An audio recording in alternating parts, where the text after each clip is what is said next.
Now we can do it. Okay. There we go. Now we're starting. So you just attempted to rally your units in Z8, and right. And I'm gonna try he's not, well, whatever he is. That's a really low chance, but why not? It's actually +3 because I have to get a 2. It's a +3 because he's in the woods, right? You get a one point advantage for that, but I'm +4 because I'm desperate. So which unit are you describing? I am looking at the units in Z8. Oh, okay. Yeah. The +1 Okay. will give you a definite benefit for Chung to rally his you guys right there. Well, yeah, right. So let's see what happens. I got it too. Oh my God. Nice. Wait, is that heat of battle? Yeah. Let's see. Yeah, I'm thinking starter kit. So it's like no, nothing happens. But Well, even in starter kit that can happen. no heat of battle starter. Yeah, no heat of battle starter. You can do leader creation though. You can do leader creation, and that's in close combat. Oh, and self rally AF. Self rally of Snake Eyes is leader creation as well. Okay, but that wasn't the situation. But still, heat of battle. I've never done that before. Let's see. Where's the chart? Let me find that. Let me see. Boom, I got my rat charts out here. Reduce that. Here it is. Second page of rat charts. All right. So morale check, rally, a dice roll. So 1 die roll. Okay. Boop. 2. So you are broken and elite because you're a leader. So those cancel, and you are Chinese. So that wasn't the leader. That was actually the. That was the squad. Unit. Oh, yeah, okay. Squad. My bad. No, that's okay. When we were talking, when you were doing something, say go ahead and rally. The leader failed. Oh yeah. Okay, I gotcha. So it'll be 2 dice. The heat of battle will be 2 dice. So you're not elite. I'm not even sure what he is. He is conscript. Right. So that's going to be broken is +1. Inexperienced is going to be +1. Allied minor will be +2. So what you're looking at here, I think you considered allied minor. Yeah. What would be? I think we're both considered to be allied minor. Right.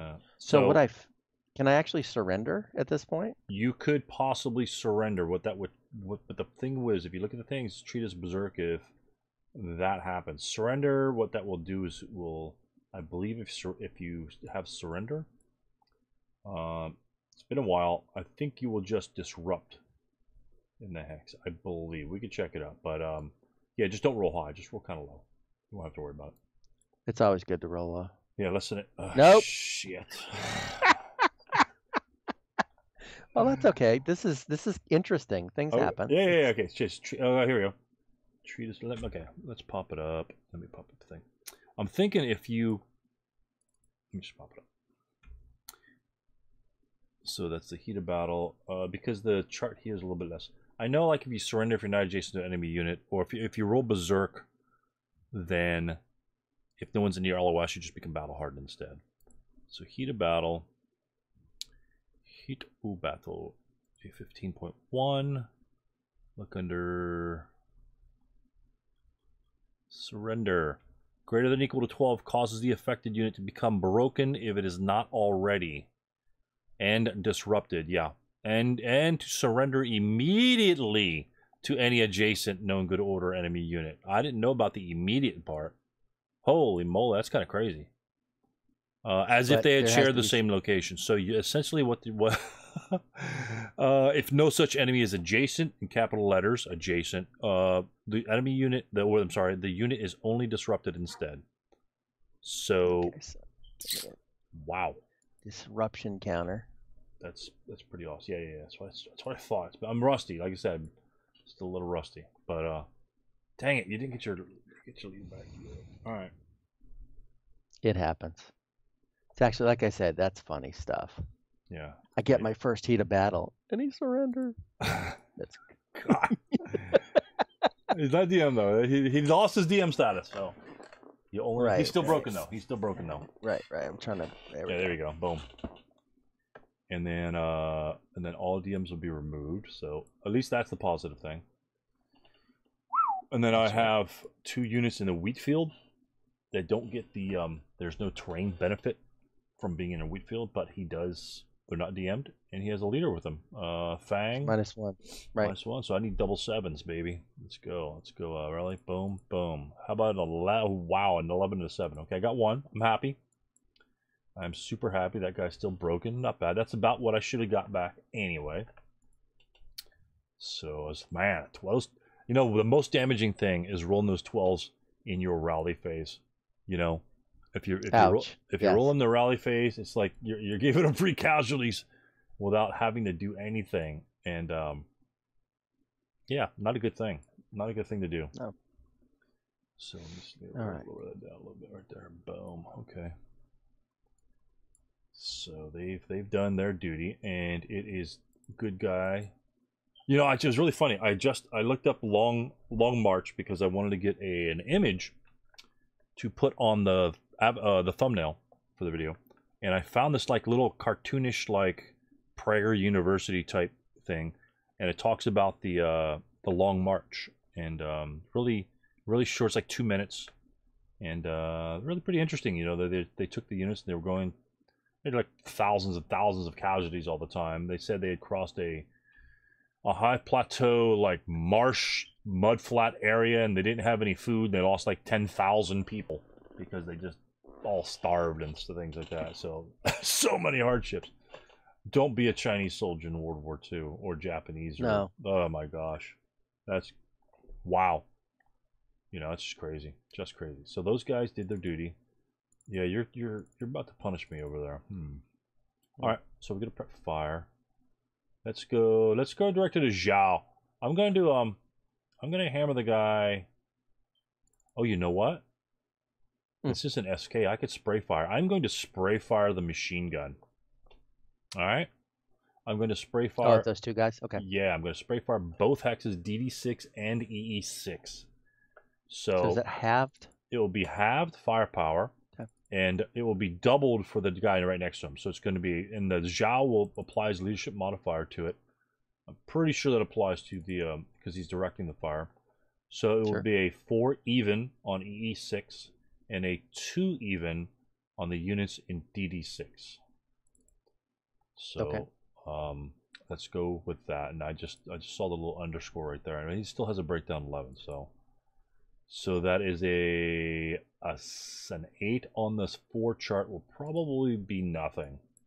No, it's nothing. That's a 7 is what I need there. So okay, that's a big zilch on that. And then we'll pop that. So he will be prep fired. I'm waiting for the big bang on that one. Let me see if I could possibly. I got a little sliver popping out from E5. I don't think FF2 can see that. Not good. Not good. Okay, I have thoughts for him. Let's go to.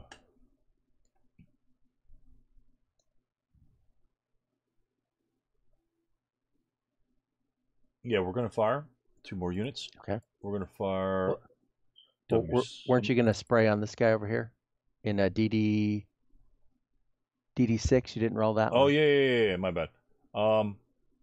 I'm not sure. Let me. I'm not sure. Like I said, I'm really kind of rusty on that sort of thing. I don't know. Some things are multiple dice roll. Some things is a single dice roll. So let me double check. Unless you happen to know right off the top of your head. For what? Spray fire. About? If it's a different roll. Sometimes it's the same roll. And that I do not know.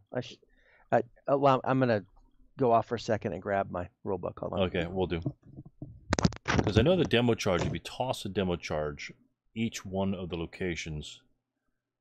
And spraying fire 89.5. Spraying fire, come outside. Location. I actually might turn this into a PDF so I can actually find things in it. Oh yeah, definitely. Have you done that? I have an electronic thing, but the finding is really good. The finding is really good. So support strikes. I'm gonna go spraying MG. Common hex side. The terrain effect model recharge locations by each individually using the same IFT resolution dice roll. Okay, so they're both right. So but I do know like a thrown demo charge. Like say if I threw a demo charge on you, like as a reaction fire sort of thing, or defensive first fire, then there would be 2 separate dice rolls for the resolution on that. So it's not consistent with support weapons, but I think these are the only 2. So yeah, they both are unscathed. Wow, that's gonna be a heavy chart. So we're gonna prep fire. We'll continue with prep fire on units in W6 and X5 in the wheat field, on the edge of the wheat field. We will fire on X7, your lone defender. As a group. Yes, as a group, and that will be 6 firepower plus 1 because of the wheat fields in between. Even though that one bisects 2 wheat fields, only one of them will count because they're not gonna get both of them. That's just the right. So we'll pop that. Oh, there's a 3. Ow. There's a 3. That is a casualty reduction and. No, add 1. Add 1 because it's a wheat field, the hindrance. Oh, that's right. So that is a 2 morale check. 4. And let me double check whose sniper that is. That's yours. Yeah, I'm not sure. Let's see. Mine is a 2. Yours is a 3. Yes. Okay. Good deal. So I am the Axis. Yeah. Because the you were smart enough to put the markers on the snipers. Yeah. Remember? Oh yeah. That was your idea. Oh, again, I'm old. I forget some things. Plus the little the Axis insignias are on the marker. So that is a 2 morale check and no sniper. All right. So here's where you roll your heat of battle. Oh, but I did make very close, and you gave me a sniper. Now you get a sniper. Well, excellent. Okay. Excellent. But I made it. That's the most important thing. All right. Let's. All right. So, if when you got to make your roll, and if you make your roll, if you could go through it step by step. Correct. So, because we've never actually had a successful sniper in this game. Yeah. No worries. No worries. I will probably not make it, but let's pop it. Okay. 2. So, do you know what happens when a 2 is rolled with a sniper activation number? I'm looking.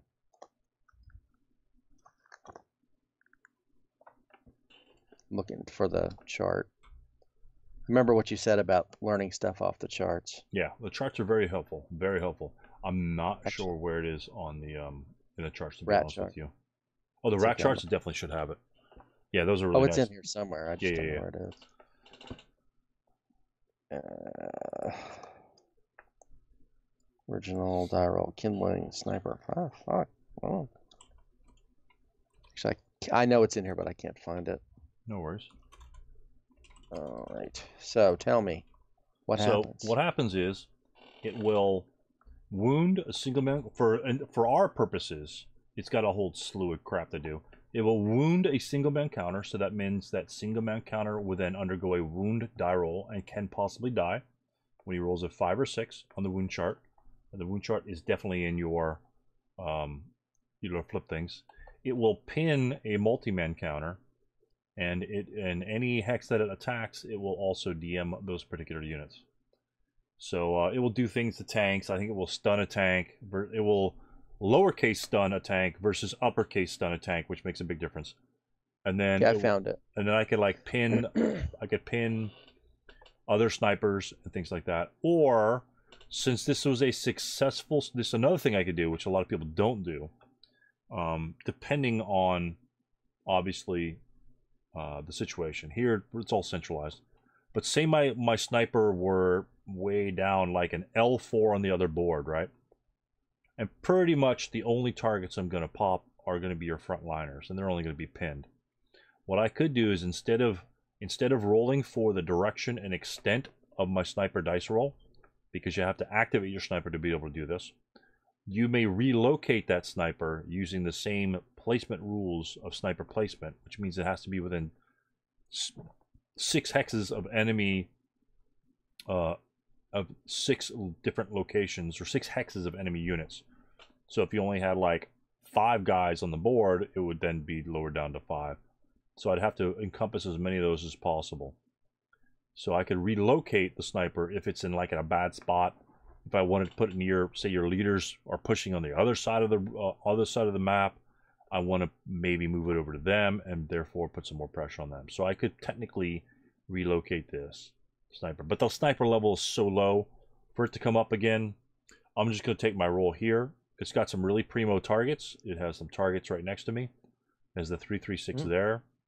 It has the melee unit I could possibly maybe hit. Yeah, so I could possibly hit him. And it's got, of course, your leaders if it goes in there. So what I'm going to do is I'm going to roll 2 dice. It's a dice roll. The first number is direction, which you can go by convention or just by the sniper counter. I usually just go by sniper counter. That will tell you the direction that the sniper will move, and then the second die roll will tell you the extent to which that sniper will move as well. So I'm going to roll 2 dice. So he'll go in direction 4, which is bottom down, to a range of 5. 1, 2, 3, 4, 5. So he'll land in Y2. So at that point, I have to look at the closest unit in hexes to me, and that will be my target. So from this, the conscript. From this location, it will be the conscript. So it will, actually, there are 2 targets in that conscript's hex. I can choose to pin your sniper. Sniper 2, I'm not really going to worry about it. But if it was sniper 5 or 6 or 7, I can.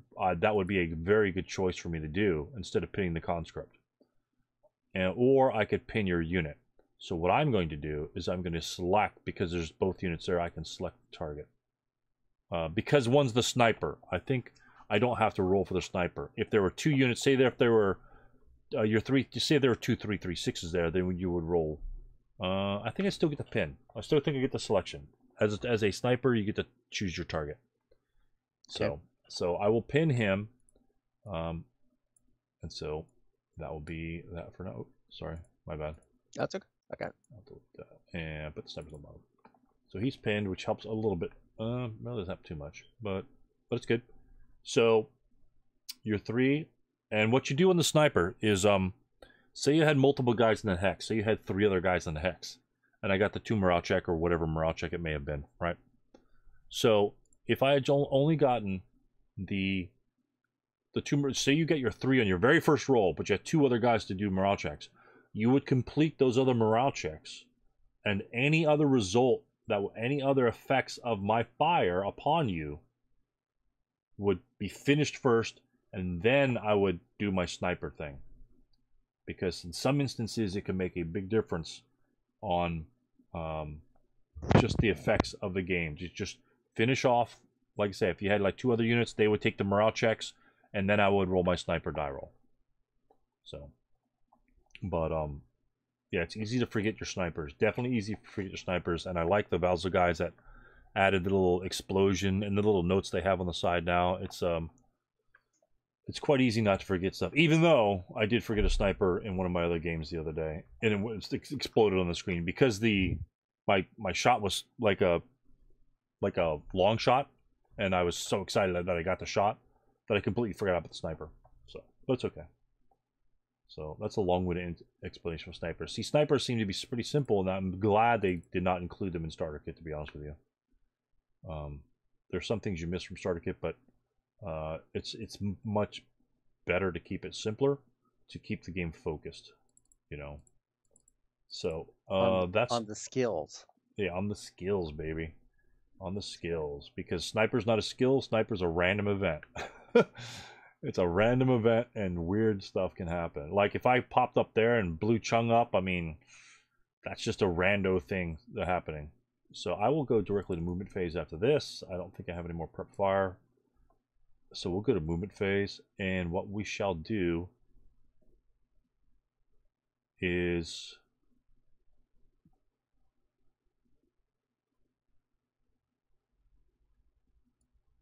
I'm going to move to BB3 for 1.5.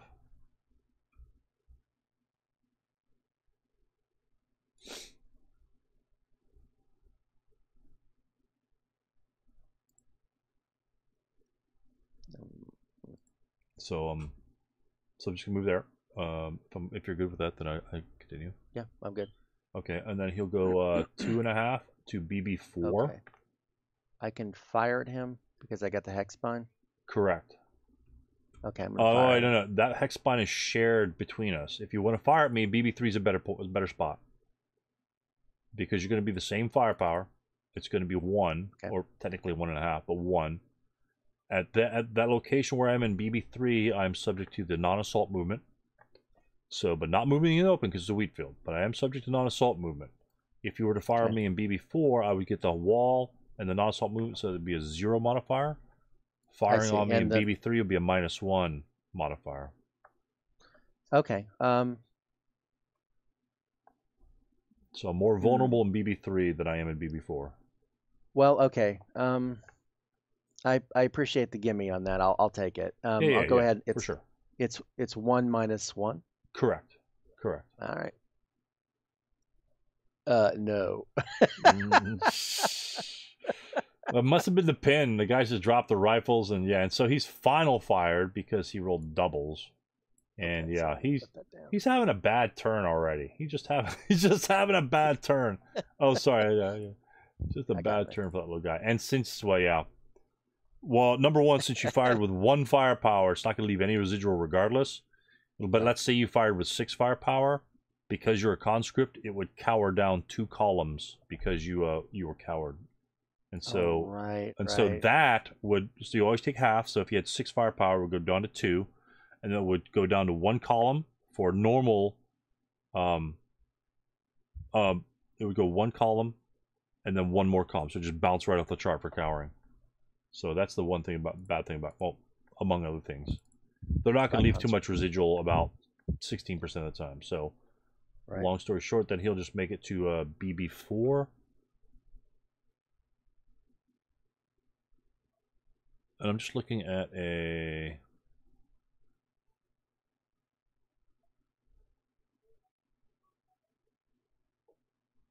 I'm just looking at wall advantage to see if I can make it to if pin status disallows you from claiming a wall advantage. You have mandatory wall advantage anyway, so it doesn't matter. It doesn't matter. You have mandatory wall advantage. So you'll have wall advantage there, so I probably won't move there. But the unit in X3, we can't move very far anyway. We'll move to Y4 for 1.5. And he's final fired, so the only unit you can have to fire upon him is X7. And he's probably going to be busy during his turn, but the choice is yours. I'm not. No, he's got better things to shoot at. So he'll move 3 there. And then what I will do is I will move to AA5. You will have wall advantage because it's just mandated. So you got a shit ton of counters in there already. You have wall advantage there because you can claim no other turn effect modifier, so you automatically have it. Now, the choice you have to make is, do you want to fire on him? You are marked with final fire because you cowered. So if you fire on him, it will be final protective fire, which means your infantry fire table roll will also count as a normal morale check against you. But I am -2 in the open. But you're looking at a 6. If you roll a 6, nothing will happen because you're already pinned. Otherwise, it will pin you. So, but the effects still apply. So, like if you roll a 7 on the because that's going to be doubled and halved. If you roll a 7 on the 2 chart, it's still going to be -2, which means it'll be a normal morale check for me, but I'll break. But you'll break. So the -2 still applies to the column, even if you break. I'm going to do it. I see it as advantageous. You can jump on me during advance phase, so I'm going to go ahead and if I break, I can just route away. Correct. Okay, I'll go ahead and do that then. So it's 1 - 2. It'll be 2, I think. So I think I'm pinned. Pinned. Final fire. I've already fired. You're quartered. You're quartered. You're right. So that's God, man, you're just having bad rolls at the wrong time. That's all. It's all right. So your ELR is 3. So you didn't exceed your ELR. Okay. So you equaled your ELR. So if you had rolled a 10, let's say, then you would have just broken and been disrupted in that location. And so that would have been Yeah, you get, oof, that melee is going to be problems too. All right. Yeah, that was rough. I would have taken a shot, to be honest with you. That's, you know, at the -2s, you don't get those very often. I think I would have taken I had a shot. 50% chance of preventing you from jumping on me. Right. Right. Okay. And that's not bad. Oh, you want to keep that pin on there, though? No. Broken units are not pinned, not subject to pin. That's right. That's right. Only if they go through interdiction and they roll equal to the morale will they essentially quote pin. All they'll do is stop at that location. They can't route anymore. You don't really need to put a pin on them.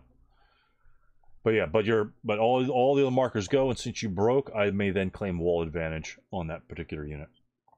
Okay. Broken units may not maintain wall advantage, and so All right, let's go Chang with a medium machine gun from FF2. We'll go to EE3, DD3.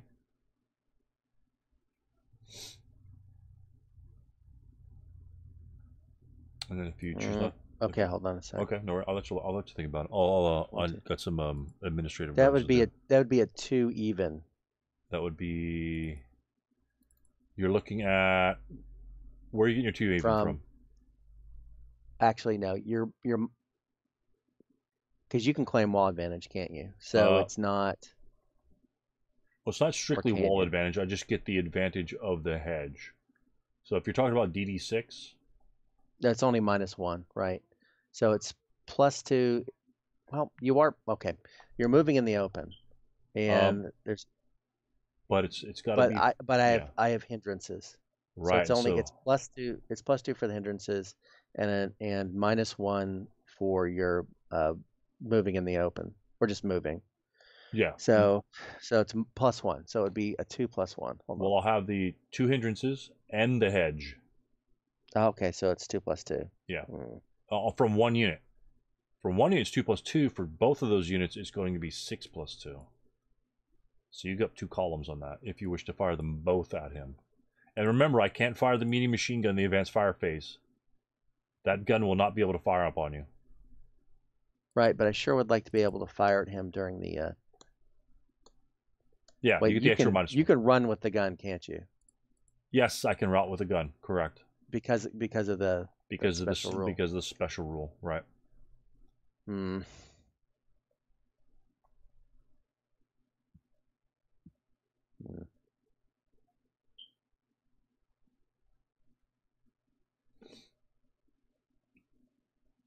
Oh, and this will be gone.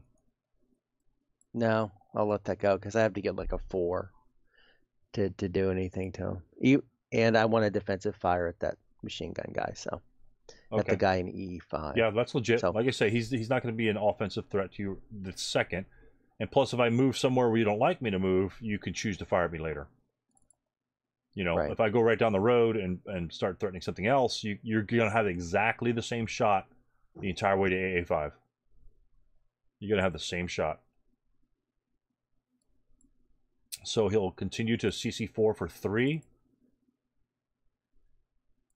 And because it's a 4 portage point weapon, the leader will assist the squad in moving it, so it's not going to affect their movement factors for this turn. He'll continue to BB4 for 1, 2, 3, 4, and he'll have 2 more movement factors left.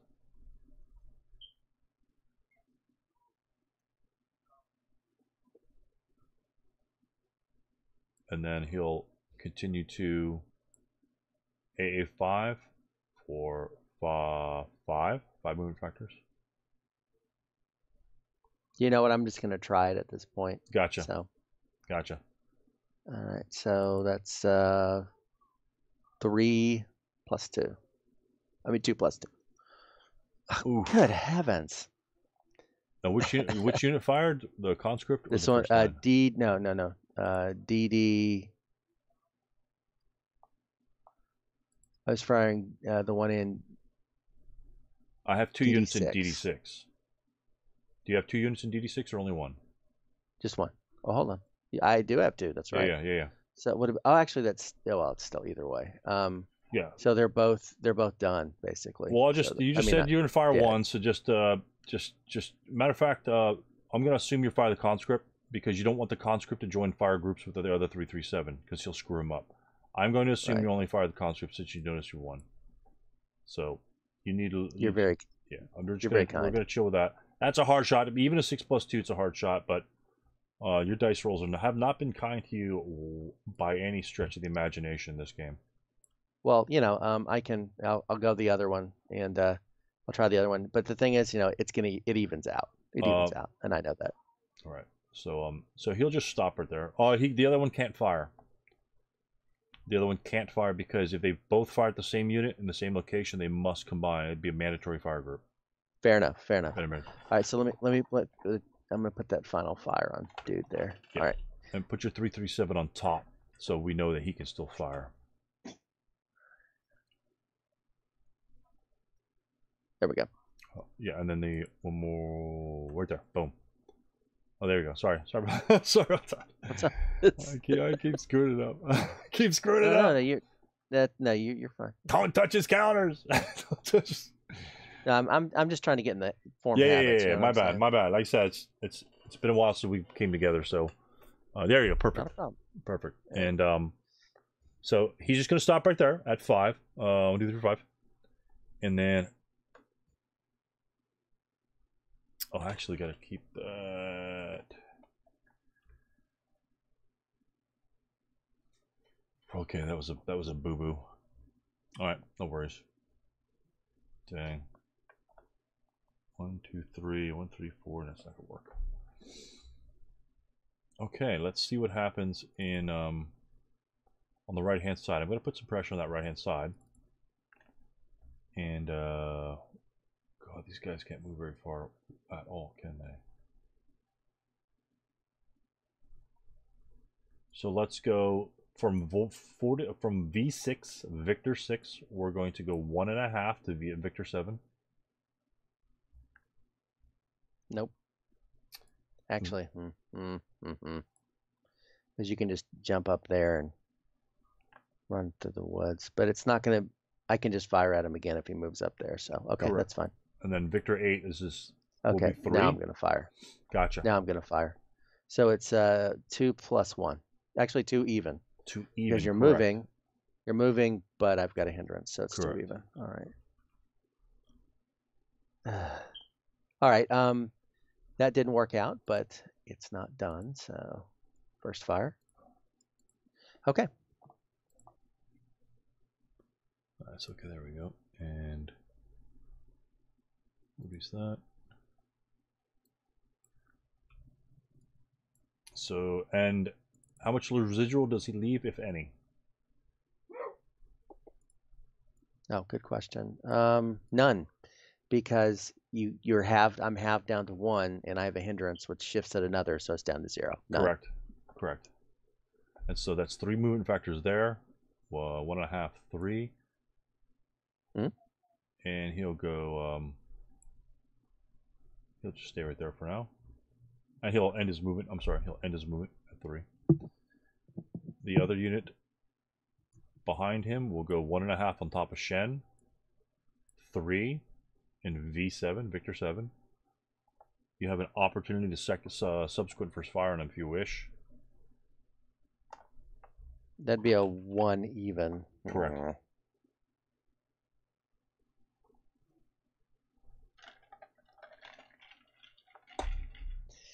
If you move him into V, is that 8? If you move him into V8, would I have an opportunity to do that again?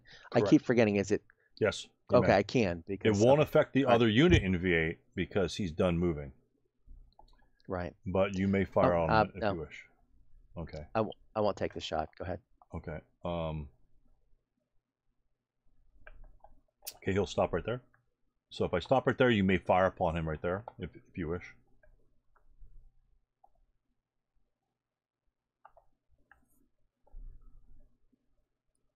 No, I'm going to let that go. Okay. And then we'll move Shen behind him to U8 for 1.5.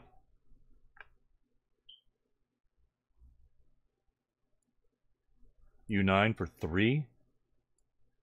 V9 for 4. and it will DM that guy right there, and then W9 for 6.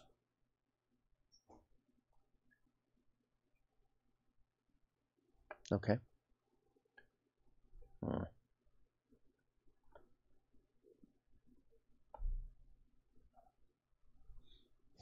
Okay, so that'd be a 1 even if I fired at him there. In the woods, it will be a 1 even, correct? Well, I'm going to fire at him anyway. It's really no harm in it, so I'm just going to do it. If you don't fire, you can't fire on him later. Right. There we go. Okay. We got a result there. There's a result. Normal morale check. Normal morale check it is. So I need that's a very good result. Morale check for the leader, of course, first is an 11 and a boom. Shit. So my leader breaks. These guys just don't even fight him, do they? So what happens to the second guy? What happens to the squad? Well, he gets a pin task check because his leader broke. No. Don't even go there yet. Don't even go there yet. First things first. His morale check. He rolls a 12. What do you do with that? Oh, holy crap! I didn't see that. Well, he reduces. He not step reduces. He halves. Yeah, casually reduces. Becomes a half squad. Absolutely. Casually reduces. Then what happens to him? He breaks because the 12 is the failure. And then so the pin doesn't matter. Yeah, it doesn't matter. Hey, so you tore him a new one. Had he? Did I get a 3? By the way, let me look. You got a 4. No, you got a 4. Okay, good. You're good. Okay.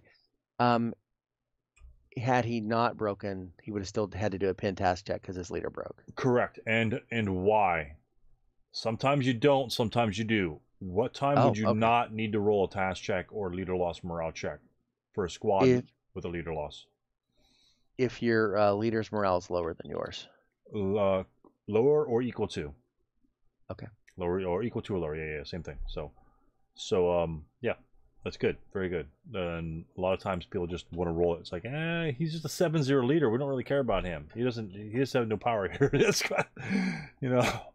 Right. That was a damn good shot. Very good shot. So he's final fired since he subsequent first fired.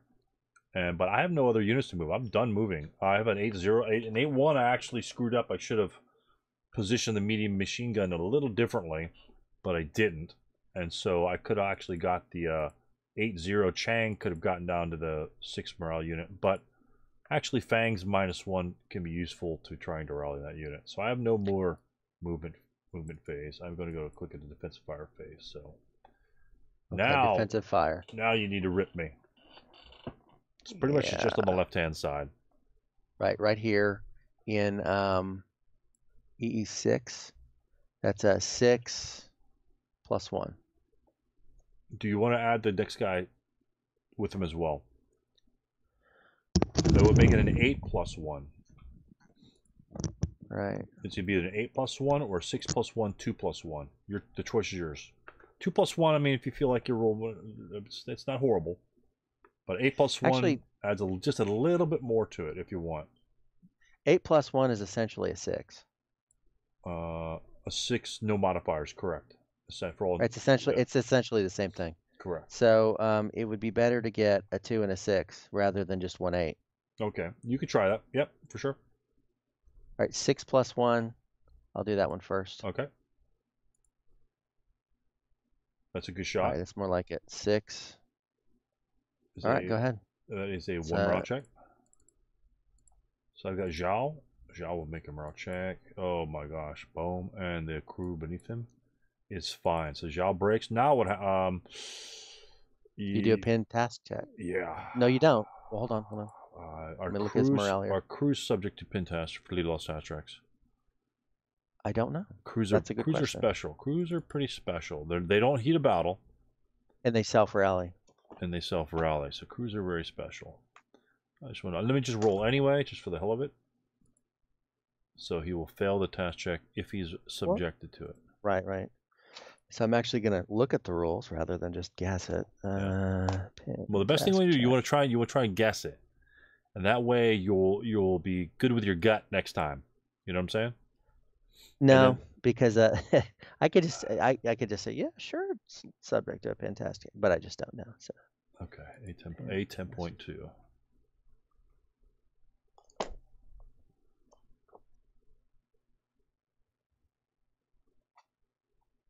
I'm glad to do this because I have almost never touched these rules. That's okay.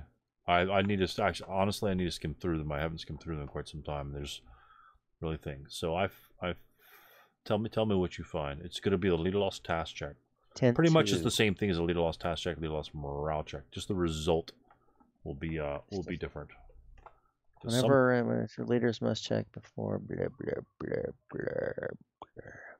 All right. Okay, so he's not eliminated. So for each leader, skip that one. Yeah, after a currently loses defensive fire. LLMC. Okay.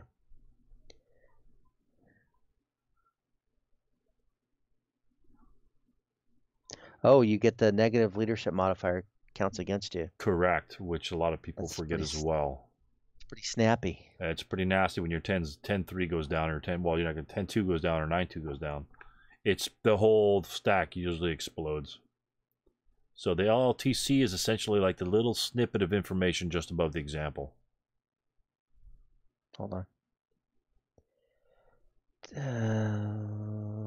All other friendly personnel units with a currently, it does not differentiate. Yeah, it says all unbroken friendly personnel units, and they are personnel in that inside of things. So he'd have a -1 modifier, essentially a -1 to his morale from the leadership modifier. So I'd have to roll a 7 not to be effective. So he is pinned. And you rolled that 9, right? Yeah, I rolled like a 9 or something like that. Good boy. Good boy. So we can remove that. Not you, my dog. Good boy. Good boy. He came over to get a scratch. Oh, there you go. Bassett. Hey, Tex. Good boy. Got any advice for me, man? Got any advice? Here you go. Good boy. All right. And so he's finaled. And then you can fire the other unit if you wish. Yeah. Where's that? No, nothing that time. It's all right. You only need that one shot. That shot did some decent damage. Oof. Oh. Okay. And that's really all I. That's really all I got. Yeah, and that's all I got. So we're gonna remove all the defensive fire. I have an advanced fire. Let's go. Wow, you blasted that dude. So let's fire back from the Victor row. Those two guys will both create a fire group. 2. Yeah, 2 plus 1 on X7. I'm pretty sure they can create a fire group. That's what we've been doing all game. You can do that.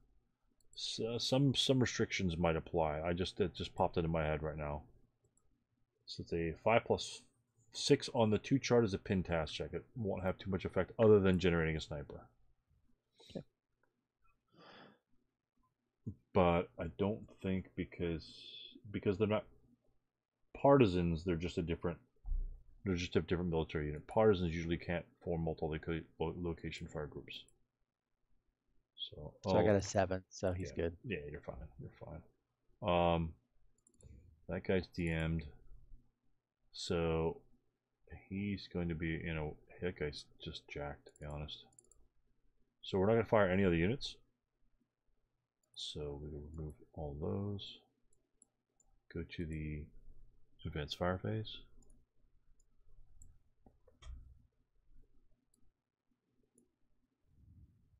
And then, I'm sorry, that was the advanced fire phase. My bad. Route phase, I have to route first. 9-1 leader. Closest in MF will have to be the GG, whatever it is. I don't have to go directly across the road. That's just the one I have to go to, so I can go down here first for 1. And then 2. And then I might take interdiction there. So if you want to check LOS from your EE6 unit.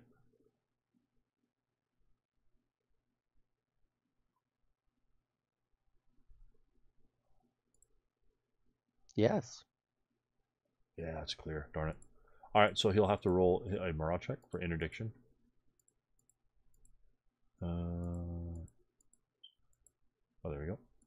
9 morale. Let's not roll badly. Okay, so 9, he rolled exactly what he needed, so he will essentially... This is the example I gave earlier. He is then pinned in that location. So that, which ends his route, so you don't really need to put a pin counter on him. He's just done. And then you have... I have route other units up at the top. The nearest cover would be... I have obviously X8 or X9, but I can't route adjacent to you. But you are broken. So, since you are not good order, I do not have to route. And neither do you. So, because both of us are broken. Yeah, so in that case, I think I'm just going to stay there, to be honest with you. I'll just keep him up in the front. Might be an error, but I don't want to run him away. We'll just keep him up there. So that's it for my routes. Your routes, you have 2 units. Again, you may choose to route W10 because he's under DM. You may choose to route him if you wish. W10. Right. I will, because otherwise you'll come and stomp my ass. All right, so I will run. All right, let's see if I can get this right. Control.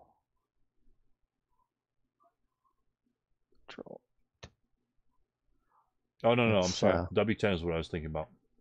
Oh, sorry. That guy, we'll get to that guy. Oh, W10, right. Yeah. Well, I can go, the only one I can go to would be X, whatever. You can go to V10. V10's an option. And then you can continue to route since that's right, because I'm not moving any closer, right? Right. Okay. You could go V10, U10, T10 if you wish to put them off the back corner. Or you could simply go there as you like. I'll go there. Okay. This guy here is going to be in a different story. You may not, even if they're in melee, you may not route adjacent to enemy units. Oh, so he's kind of... And you may not route closer to enemy units. So the only place out of there is Z6. And unfortunately, that's getting closer to all my guys in the wheat fields, which he can see. So he's done. So he's correct. He's not surrendering. He's failure to route. Correct. All right. Yeah. I did not see. I didn't consider that. That's okay. Wait. Well, I got. But if you would have blasted that guy, and my guys didn't know what my guys were going to do over here. Oh, it was a risk. That's no big deal. Yeah, it's at this point you still have decent guys over there, and you blast them by leader on the right hand side. So anybody that breaks over there on the right hand side is going to be leaderless. It's going to be leaderless. So that's it for the route phase.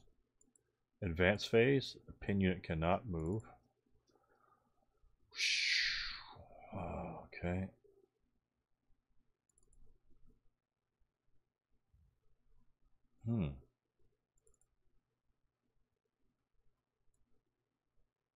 We're just going to move these guys up. Those guys are melee. It'll be your turn. So we'll move him there. We'll keep the medium right in the middle. 337 will stay there. We're going to take advantage of the wall. And then that's it. That's all we can do. Close combat phase, which will be in BB6. It's a 1-to-1 for both of us. So hold on. Close combat table. Kill number is 5, right? Yep. And no modifiers apply. And so my roll is a 6, which is a miss. Okay, my roll. Excuse me. Is also a miss. Okay. We're still locked in melee. All right. Happy campers in melee. I will advance my turn marker. Thank you. Yeah, gotcha. Sorry. Now, that's no problem. We're now in rally phase. Rally phase, correct. All right. Attacker goes first. So, all right, and you move that pin now, right? Remove the pin from the pin is gone. Right. All red counters are removed at the end of it. Oh, hello. Sorry. That's okay. That was wishful thinking. It'll happen. It'll happen quickly. Yeah, you got those guys on the right hand side, so they're going to be in a world hurt. Okay. All right. Up here, of course. I can self-rally this dude up here. I can at least try. On He which would be. guy? No, I would have to get a 2. You'd have to roll And some actually, guys. as I discovered last time, that's actually because of that surrender thing. It's actually to my I'm not going to try to self-rally because that. And the reason why is if I get that 2, I do heat of battle. Right. I am at plus. Only +4. I'm at +4, but surrender. Oh. He'll be disrupted, but he's not going anywhere anyway. All right, so and the chances are pretty low, so I might as well. Okay, right. I got to get Snake Eyes. Yeah. Nope. Okay. That didn't. No big deal. All right, moving down over here. I'm going to try to rally my leader first. Oh, yeah, right. I was going to say you could rally the guy in AA8, but he's disrupted, so he cannot self-rally. So that would have been a good rally for him if he was just a regular guy. But yeah. Damn, that disruption's brutal. It is. That's brutal. Okay, so it's a no. There it is right there. No normal route, self-rally. Okay. Right. So I'm going to try to rally dude here. Not that dude, but officer dude. Yeah, gotcha. And he's at 8. 9 or below because he's in the woods. Correct. There you go. Fine. He's up. Now, if he's a better leader, if he's like a -1 leader, he could then use his modifier. He could use his modifier to rally this disrupted guy. Right.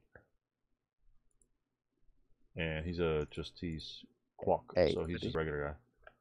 All right, so still, I am in the woods, so it's a 6 or below. Correct.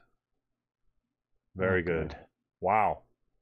It's hard to get that disruption off, but it's gone.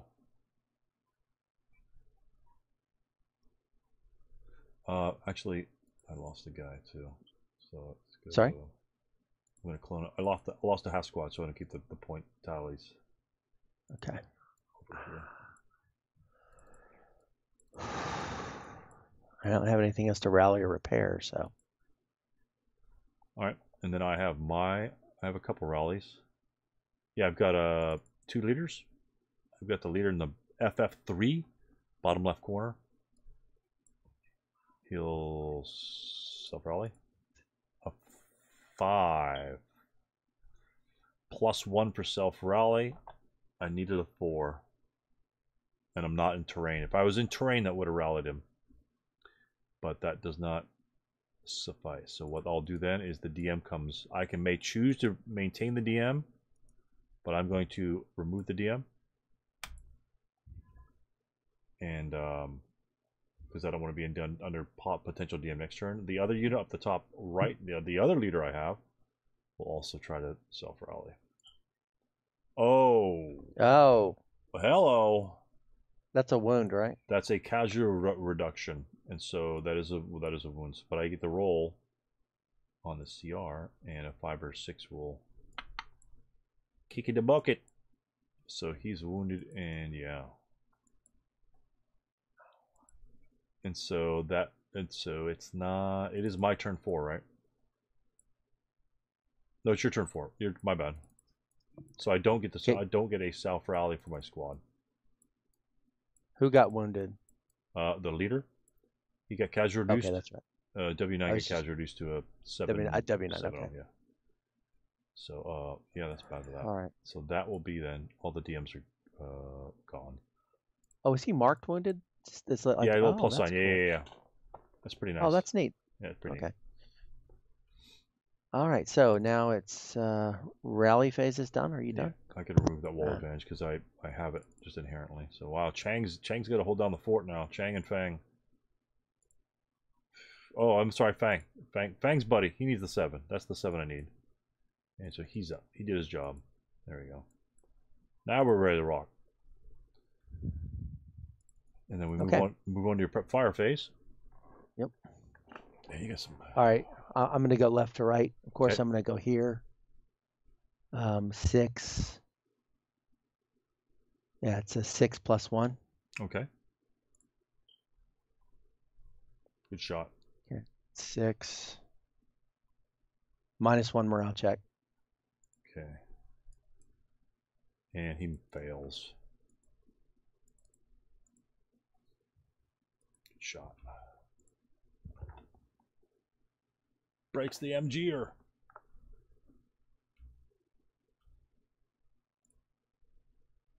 But he automatically assembles that and runs. Okay, that all works. Yeah, I think he can. Let me check that. Does he dismantle it, or can he just route with it? I'll check it. It won't matter. Actually, you're right. I forgot. That's in the heat. That's only in the. That's in the special rules. That's the SSR, right? Right.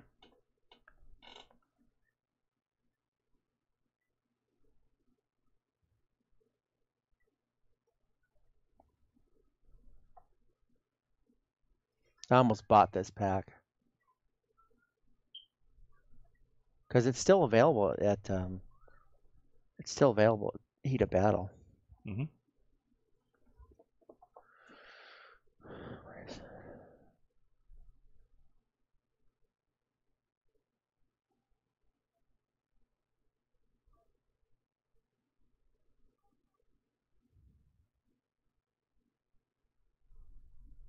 Oh, I'm looking at the. It'd be nice if you actually look at the correct. A broken Red Army crew possessing a 4 PP squad weapon may dismantle, but not reassemble the SW and the squad weapon in a friendly prep fire or defensive fire phase. So. Oh yeah. So I'll dismantle it in the defensive fire phase. Is what'll happen. Right. Gotcha. Okay. Yeah. So I can dismantle it, which means I can then route with it. That's what it will allow me to do. Okay. Interesting. Very cool. All right. He may not be alive, but very cool. No, but that's a huge advantage. Well, yeah. All right, I'm gonna fire at him again because he's broken, and I know that when somebody's broken, you got to press that advantage. So that's 2 plus. Is that 2? You gonna fire both those units or just the one? Well, I've already fired one. Oh, that's right. I keep forgetting. Yeah. I keep forgetting. Yeah, I'm gonna fire them both because I got that +2, right? So what +2 do you have? Well, okay. No, I'm shooting down the hex spine. Right. So I forgot. Do you get the wall advantage on that or not? Since I'm going down the hex spine. Both of us get the advantage of the hedgerow, but I'm in terrain, so I could either choose the hex row or the terrain. And so since they're both +1, for me it doesn't matter. And so it's just gonna be a net +1 terrain effect modifier on your shot. Okay, so it's essentially a 4. I'll take that. Well, I'd rather. Let's see. Let me think about those odds real quick. I roll a 6. It's the morale check. Yeah, 6 is. Well, I have. Let's see. I got 6 + 1. That's average roll will at least pin you, but you're already done. Rather than getting. If he breaks, he dies. Right. But I have to get 3s. I have to get 4s to do a morale check on 2, and to trigger a morale check, I need a 7. So I'm going to do the 6. Okay. I know. So, we had that. I think we had that discussion last time. Sometimes it's better to have 2 4s than 1 8, and I can see that. You can see that right here. Right. But in this case, I think it would be better to do 1 6 +1. So I'm going to do that. Okay. Oh, nice shot. And a sniper again. But let's go ahead. It's gonna be painful. Damn, that's a 2 morale check. That's painful. And he's a goner. And the thing about crews are 2 victory points because they're not half squads. So that's 2 victory points for that 1 kill right there. Good shot. And I get sniper. Now I need a kill. I don't know, something. I need to give me some hot. Give me some hot. Nothing. He's sleeping. Wow. Good deal. Piece of cake. And you didn't roll double, so you didn't have to cower. So those guys are prepped. It's good. It's a good thing you broke that leader last turn. He may be gone. He may have died with him. Well, trying to think of how to. Well, I can advance into that, but I can't shoot him. Okay, that's fine. Yeah. All right. So any other prep fire? You'll pick it up next time. Oh yeah. Oh, I got things I can do over here. 2 + 1. See, since I'm gunning for points, I've got those 2 guys who are already broken over here, right? The 2 guys? Which 2 guys? Yeah, I'm sorry. Oh, firing Shen? from, yeah.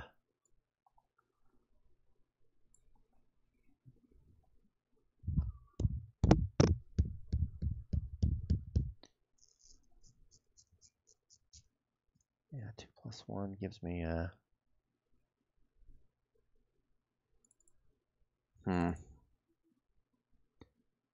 or a 6 plus. He's wounded, so he's hurting. Right. 6 plus. No, the only unit 6 that can even fire is on 6 even is. Sorry, go ahead. the only unit that can fire on him is X7. Right, that's what I was thinking, and that'd be a 2 plus 1. All right. And the chances of, I have to get a morale check on you, and I have to roll a 4 or lower, and a 4 cowers. No, it cowers to a name morale check. You have to roll a 3 and 1 versus a 2 and 2. Right. And the 6s would be an even. So I'm gonna at least, maybe drive one of those guys away. I don't know. Right. We'll see. All right, so I'll try. I will fire from X. You could choose to move X7, because what's X7 going to face if I break him? If he breaks, what happens in his present location? If you fire, it's done. Yeah, he's completely done because Y8 is covered. Unless you break, yeah, Y8 is covered by both Chang and Z5. So he can't route to Y8. He can't go to X8. He can't go to Y7. If he breaks, it's a KIA for me. But if you go to X8 and break, I can route across you're pretty the much street. screwed anyway. You can't route across the street because then you'd have to route away from an adjacent unit, and then you couldn't go to X9 because you can't route adjacent to a known enemy unit. But you could yeah. Oh, so no. What I'm saying is, if I move up to X8, if I route, I can go to Y5. Well, I can't even know what that. First of all, if you assault move to X8, it wouldn't be that bad because you get full terrain effect modifier on that. But I would have. Oh, that's right. But okay. That wouldn't be so bad. That is a wiser move. I will recognize that. Okay. All right. So I don't have anything else I can actually prep fire. So I'm done with that. Z8 can prep fire if he wants, unless you're going to plan to move him. I'm planning. Yeah. Okay. I can, but I'm not going to. Okay. Gotcha. All right.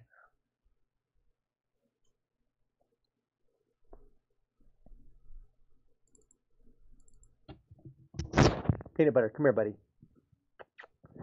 I gotta give somebody some water or let him out. He wants something. I'll be back in a moment. No worries. Thanks. Not at all.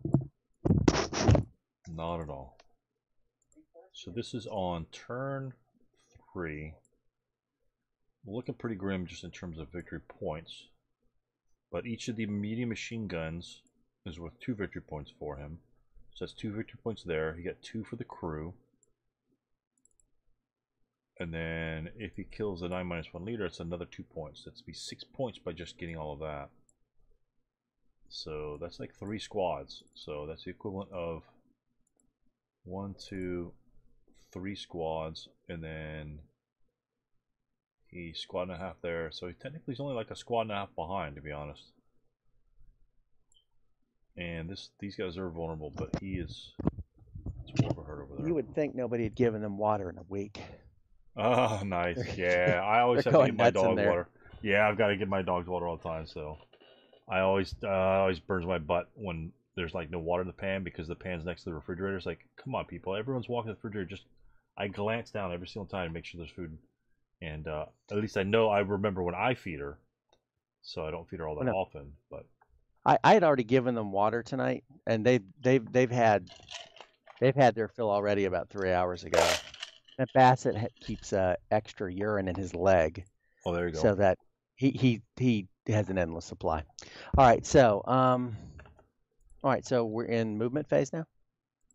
Yeah, if you have more prep movement phase. Okay, so once you mentioned movement, I did realize they could assault. So I'm going to assault move guy in X7, to X8. So I imagine you're going to take a shot with somebody. Okay. Somebody's. Okay. There we go. Well, yeah, it did that. right, there we go. Okay, you tell me how I should fire on that guy, and why. Oh, that guy? You tell me. I would not use the guy in. Let's see, what fax is that? I wouldn't use the guy in W7 because you'd have and I wouldn't group fire it either, because if you group fired it, you take the hindrance penalty, so you would have an 8+1. Right. Actually, 8 even. 8 even. You assault moved, so you're gonna maintain the +1 for the terrain. Right. Yeah, you assault moved. Right. So +1, it would be a +2. It'd be an 8+2, which is essentially a 4. Or you could take just a 6+1. Which would be? So I would rather do a 6+1 because it's essentially the same thing. It's the same shot, but I'm firing 2 units for the exact same shot, right? Instead of 1 unit. Right. So it'd be better to like do them separately, even though you've got a much lower chance with the other guy. You basically got a decent chance of doing something, and a not so great chance of doing something. And you've got other. Well, actually, hold on. Now here's something that I'm unclear about. Okay. I move one guy. I move him there. How many units can fire at him? Any number of units may fire on you. You fire on the movement factors expended. So you moved 2 movement factors in that hex. I could fire and fire again on him from the same unit. So I could first fire W8 and subsequent first fire W8 at the same time. Oh, neat. Okay. And then the other units can then fire on your first unit movement factor, and then your second movement factor expended. They may fire. They may do the same. So it's based on the number of movement factors expended. So, say like if you only had expended 1, and I missed the shot, I couldn't subsequent first fire on you until you expended more movement factors, or just expended more movement factors. So okay. But yeah, I got it. No worries. I got to let him out real quick. No worries.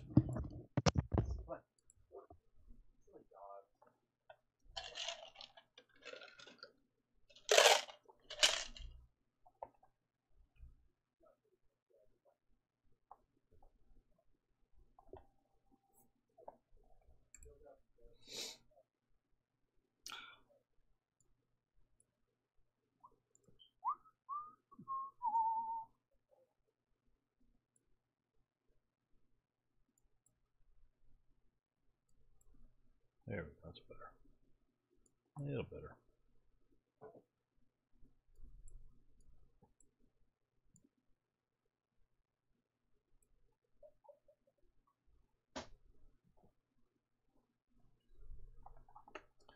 We'll work it. So that will be a 6+1. That will be an 8+2, which is, for all intents and purposes, a 6+1 with minor variation, but extremely minor. Okay, here we go. No worries. So we will first fire on that particular. Now, so we will first fire from W8 alone. Excuse me. So that would be a 6+1, simply because you assault move there. So I would need a 6 for a morale check. Not to hit. And how about a 5 for a 1 morale check? All right. So I need a 5 or below to be clear, 6 or below not to break. All right, 1 moment, please. Okay. There we go. He breaks, but that's okay. So 2+1. He's gonna subsequent first fire the same unit. We'll fire 2+1 on him. I shouldn't, but I'm going to, because you can get heat of battle and therefore a rally from a heat of battle roll. So typically that would not be a good choice, but I'm going to take it anyway. So 5 on the 2 chart is a morale check. I'm not, again, because your heat of battle roll, even if you generate a heat of battle, and again, nationality distinctions, since your modifiers are so high, if I generate a heat of battle roll, it honestly makes it easier for you to surrender to me. So you passed. Oh, I don't know. Did you? Yeah. No, he breaks. Yeah. No, it was a 1 morale check. Yeah, but he's DM'd. No. The modifier does not apply to DM. That's only a rally. Your morale is still 6. Oh, okay. Yeah. So you had a 1 morale check, I think, or no morale check. So that was plenty fine. I just didn't know if you were the 5 on the broken side. No, I'm good. So, all right. So do you see the difference in the heat of battle? A lot of times, the if you fire, let's say you fire on a, if you look at your heated battle chart, just real quick, because everyone says, oh, never fire on them again because you might break him and he gets rallied in the whole 9 yards. Elite, Finnish, Elite, British, Finnish, German, American, well, French is plus 1. So German, American, essentially the top 3. The top 3 dogs have no modifiers. So on an 8 and below, and well, a British unit in that case would need a 9 and below, they're going to generate some good stuff going on there, right? Everybody else is pretty much garbage. And considering you're broken, plus 1, Allied Minor, plus 2, so it's a plus 3.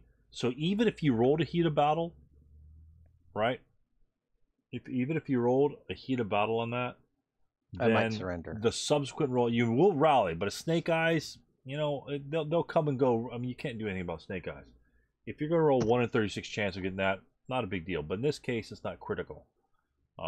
Even if you get the heat of battle, even if you do rally, I still have an advantageous position upon you, and you're unlikely to battle harder in hero creation. You're more likely to berserk or surrender than the other two, simply because of your positive modifiers. Now, Japanese are a little bit different. Japanese do not surrender; they just go, they go berserk. So that's the Japanese on that. So Japanese, if they heat a battle on a 5, they're just going to go wonkers. But the Allied Miners, Axis, Italian, Russian, they will either go berserk or pretty much just surrender. So, okay. So when people say, "Oh, you should never fire on a broken unit," yeah, in a typical ETO, you probably shouldn't. You probably shouldn't ETO, but this is not ETO, and everyone has different modifiers, and there's almost no threat from that unit. You shouldn't fire at a broken unit. Okay. Because if you fire, if he's no threat to you, right? So he's no threat. You're probably not going to be able to get a leader over there because they got a machine gun covering his route. He's not going to route anywhere. Matter of fact, he can't route at all. So firing on him again was an error on mine. But I just wanted to show you that. See if he had an option to route, say north to the to X10, if that was a valid route path, then he could still kind of get away. But sometimes you might want to go casualties in there. For me, the dice will come, dice will go. It's not critical.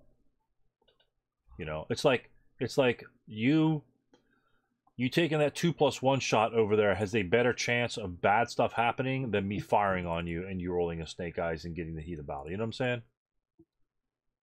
And so okay, a lot of people just look at all the statistics. Well, I don't have to fire them, so why give them that 0.03% chance of actually doing something? It's a free chance of you rallying, but in this case, you know, you can't rally anywhere. You know, you're just going to, you're going to be in bad sorts again on that one. Okay, well, it's time to move. So I'm going to jump on that. I'm going to take a chance and jump on that medium machine gun before you do. Correct. So I'm going to move. Is it Quack? I can't read that. Quack and my conscript. Okay. And I'm gonna if I move Chung as well. There we go. No, the conscript has 3 MF. With the leader, he'll have 5 MF. Right. So. And it's 2. And hold on. You'll be able to advance to that mini machine gun hex before I can get there.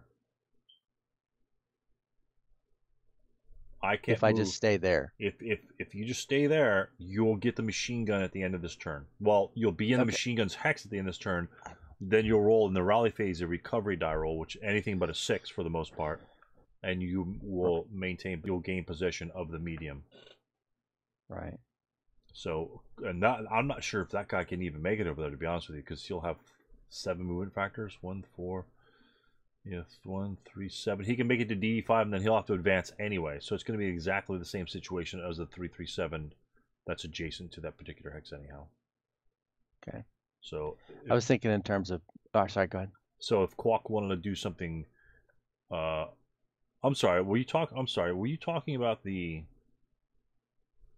AA7 machine gun or the other one? My bad. I'm talking about the AA7. Yeah. You could do that. But definitely, yeah. And okay. 1, 2, 3, well, yeah. Well, come to think of it, here's my thinking. I'm not going to be able to use it during an advanced fire phase anyway, right? So if I assault move into 8, thereby if you want to fire at me, that's going to negate certain penalties. So if I assault move there and then advance into it, that would be a better move. However, the medium machine gun has not moved. If you move into the hex and spend 1 movement factor to recover the machine gun, and the machine gun has not moved, you may fire it with advanced fire penalties in the advanced fire phase. Only if the machine gun doesn't move. Other guys can move towards it. It'll have the 1 shot, but you may fire it. That's a big difference. But there's risk. You've got risk. And it's really not. It's not worth it. There's risk. It's a 2+2 shot at the other medium machine gun. So. Right. But that's a valuable resource right there. I happen to have some resources around it, but it's a tough shot. You're in a tough spot. You're in a tough spot, and I've got lots of guys that can fire on that hex. All right, so I'll wait to advance on it because you really do have a lot of guys who can do that. So yeah. I'll advance into that. It's not worth that is not a high percentage shot. So I'll just move him there, okay. And that's all I can move. Okay, right. Oh yeah, okay. All right.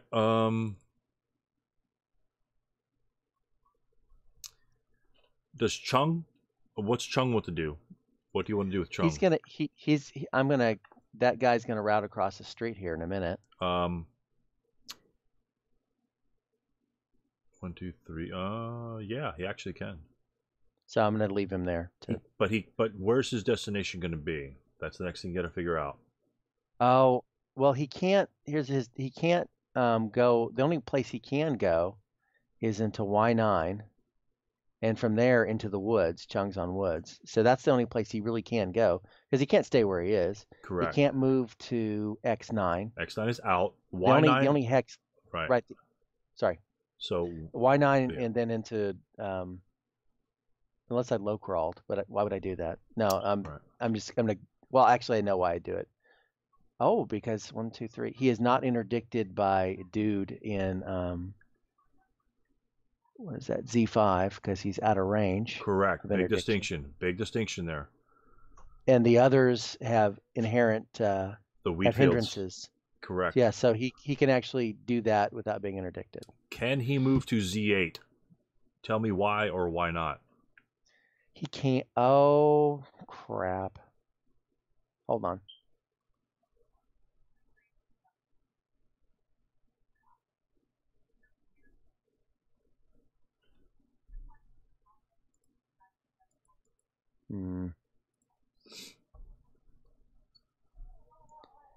She's actually getting.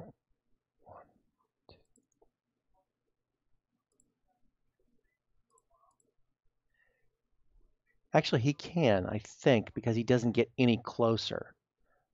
If you count Y9 as to whom is the same distance. Okay, if I move him into Y9 and then I want to move him down into Z8. Right. In Y9, he is 1, 2, 3, 1, 2, 3. He's 3 hexes away from everybody, basically. Okay. It's from or 4 hexes or whatever. By moving from Y9 to Z8, he actually. Oh no, he is getting closer to that guy. Okay. Right. So I would actually have to go over to Z10. Right, but you start the closer to perspective from his initial hex. So you start the closer to from X8. So from X8, he is 4 hexes from Z5. If he should happen to go to Z8, he'll be 3. So therefore, we have to ignore that one as a valid route location. Now, if that unit, let's say there was a woods in Y7, right? Let's say there were woods where the disrupting kind, and you can't see that guy. Then you could go to Y9 and then Z8 because none of those guys were in your LOS. Assuming you don't have LOS once you reach Y9 to them, let's assume that's blocked as well. Now you could say, okay, that's still my location, and then you could reach here. even though the actual end destination is closer, it's as long as you don't begin the route phase and during the route phase, let's say you showed up here, like right here, you can't see anybody in AA8, right? You can't see that unit there.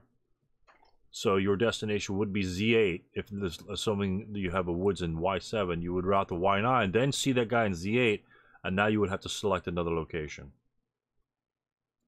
But that's kind of okay. But your destination hex would, in that specific example, be Z8.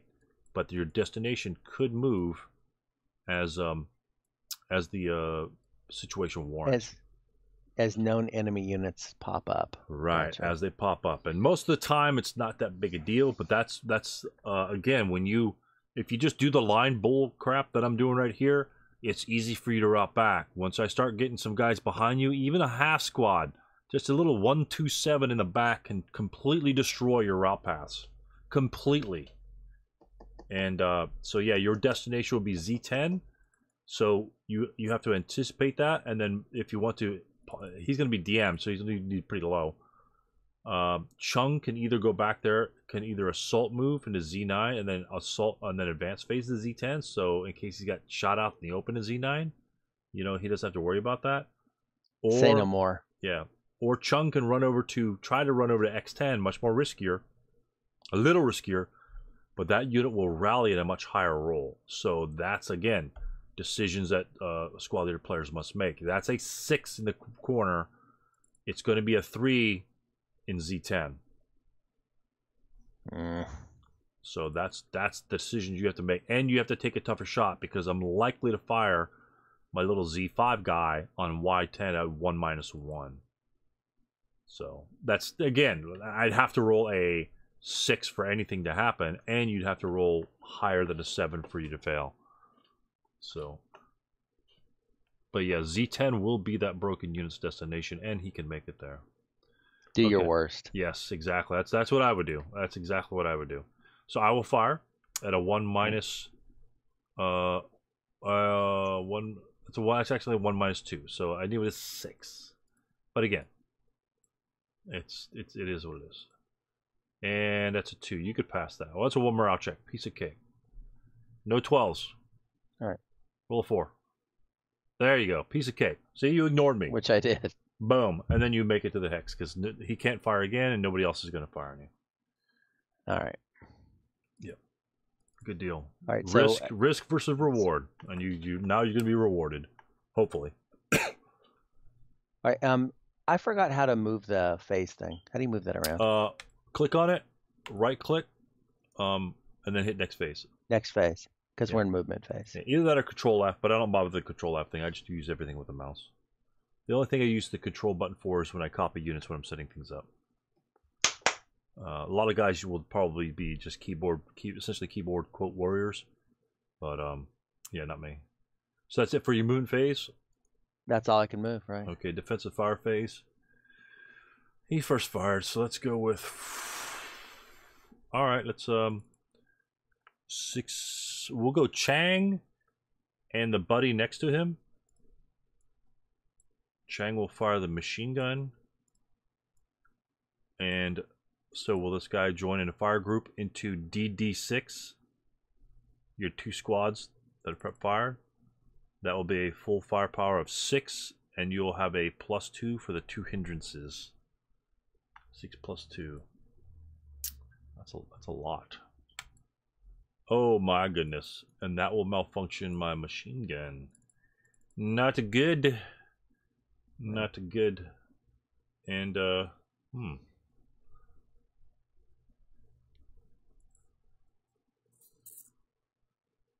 right. I'll do the same thing from this unit here and this unit here. Now, when you moved in the open, when Quack moved there, I believe I could have fired upon him from X6 because there's a gap there in the hedges. There is, yes, you could have. And so, but I would have gotten the wheat field and your assault move, so it'd be +1. So now I'm going to fire there now. Now you get the hedge, I think regardless, because you're not moving. And so that's going to be the same 6 + 2 shot. So I'm going to have a hindrance from the wheat field, and then a +1 from the hedge, because you're not moving now. And that will actually DM the unit, so that's actually not too bad. So 6 + 2 will be nothing, but that guy will DM. God bless, right? Hey, big man.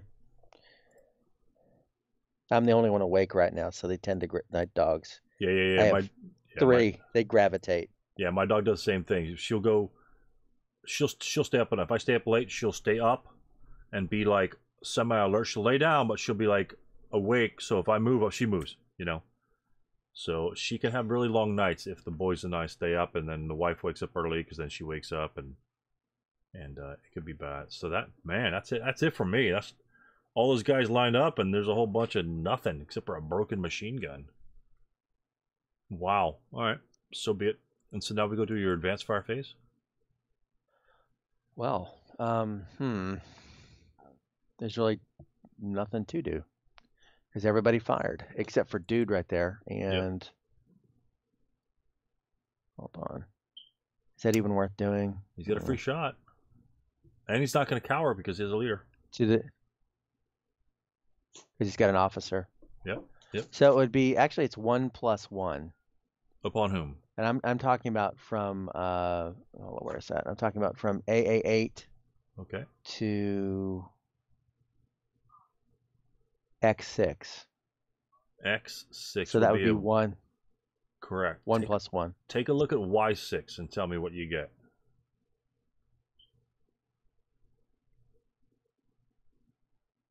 Ah, that's a better shot. That's a better shot. Yeah, and it splits that big fat little fire group right in half. All right, so 1 even. 1 even. Oh shit! It's turning. It's turning. Oh, bam! Quack's tired of being broken. He's come back and to kick some ass. Nice. Oh man, these 1 brow checks are gonna kill me. See, but you told me. No. That'd be the same thing on the other guy. That'd be the same thing on the other guy. Same exact result. Because he'd have a +1, be a 1 Mirage. Let's come on. Heat of battle. Turn me wild. Make me a wild man. Oh shit! Make me a toilet bowl cleaner. I'm sorry. Wow. No, that's good. That's good. So he said, I'm gonna half squad that, clone that. But oh wow, lots of bad things happen. So wait, that for 1 morale check. So it was a 6. My ELR is 5, so I failed ELR as well. Oh my! Does he get any worse? Does it get any worse for those guys? I don't think it gets any worse for those guys. They're just. He could be a conscript and get disrupted. I think he's disrupted right there. I don't think there. No, he's not. Are there conscripts for these guys? Yeah, I went down to conscript. Yeah, but you I think you'd be 336. Yeah, I think so. Yeah. You go from 337 to what is this? Because I got conscripts. You go from 337 to 336. Okay, that's a. Well, it's a 136. So. Oof. Man. Okay, and then he will. I'm gonna pop. This should be a heated battle. Let me go ELR first. Heated battle. No. It doesn't have that step reduction. It doesn't have that step reduction. Let me just clone him real quick. Throw him on the outside. Then he'll break. This will be gone. I'm not sure. Because your guys actually have a first line status. My guys don't have that same status. They're just really? They're just 337s. So let me check that in the infantry fire. I don't think he becomes conscript, to be honest with you. Hold on, let me see. If his morale is supposed to be if his morale is considered underscored, which it's ELR 5 and he's underscored.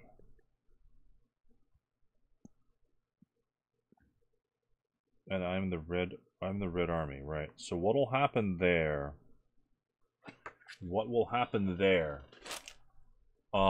Since an underscored ELR 5 unit ELR fails, what's going to happen is the first thing that's going to happen is the ELR And so he's going to be a so the ELR happens. So he's going to go down next lower unit. He can't. So what happens is, in this particular instance, ELR units with underscore ELR 5 underscore morale will split into 2 half squads. Darn it.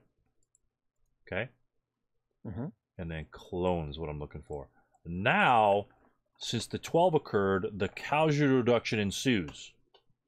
So now I get to roll 2 dice to see who gets casualty reduced. If they tie, they both take it. Really? Yes. Oh. But they split because they can't get any lower, and then they both roll the die roll. So I'm just going to roll a dice roll in this one, and we'll go with that. So they both get hammered. Oh my god. Well, that's unfortunate. That is cool. That is cool. Let me remove one of these. Let me delete that. And matter of fact, I'm just going to upgrade one of these to a squad, because that's where you were. Delete this guy. Wow. Wham! Talk about a bloody nose. Oh, man. Woo! That medium's looking pretty sweet. I'm looking like I'm going to eat it here really quickly, to be honest with you. No, I don't think so. You still got all those guys on the right. Yeah, but you're going to rally that guy up there. You got Quack. He's going to be doing his magic. You know, this is going to be interesting. You're going to win the melee and BB6. Piece of cake. Well, I think it can go either way. I really do. That's going to be good. It's going to be good. This is excellent. This is fun. This is why we continue. This is why you continue playing the game. You are absolutely correct. Yeah. And also helps that you're telling me what to do. No. I'm not telling you what to do. I'm saying you could fire here, you could fire here. I'm not saying no. Fire here. I'm saying that this is a 6+1 shot, or that's an 8+0 shot. The choice is yours. Well, you actually that whole thing you said last week about, like, in cities you need kill stacks because your modifiers are so severe. They're so severe. But in open country, it's better to have multiple shots, smaller shots. Because I was thinking about that because I was just looking at the kill table here. I mean, like, from 6 to 12, that's like 2 American units or 3 units. You only have you only get it's not much. Your odds improve. Well, I know that there's a like, the more numbers you cover in the middle of the range, because there's so many different combinations. I know the 1 in 36. I have a decent idea how all that works. Yeah. But you really don't get much increase. Yeah. And you get to fire both units. So both are burned in one shot. Right. Both are burned in one shot. Now, if the one guy fires and he breaks by a decent 5, I like to roll 5s, because 5s pretty much give you an effect on almost every single chart. 5s is let them roll their morale checks. You don't need a 4 morale check. You don't need a KA, which you're never going to get. You just need them rolling dice.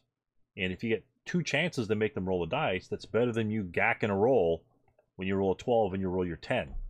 If you make 2 units undergo a morale check and the morale is 7 and it's an even morale check, one of those guys is probably going to break. Toast. That's right.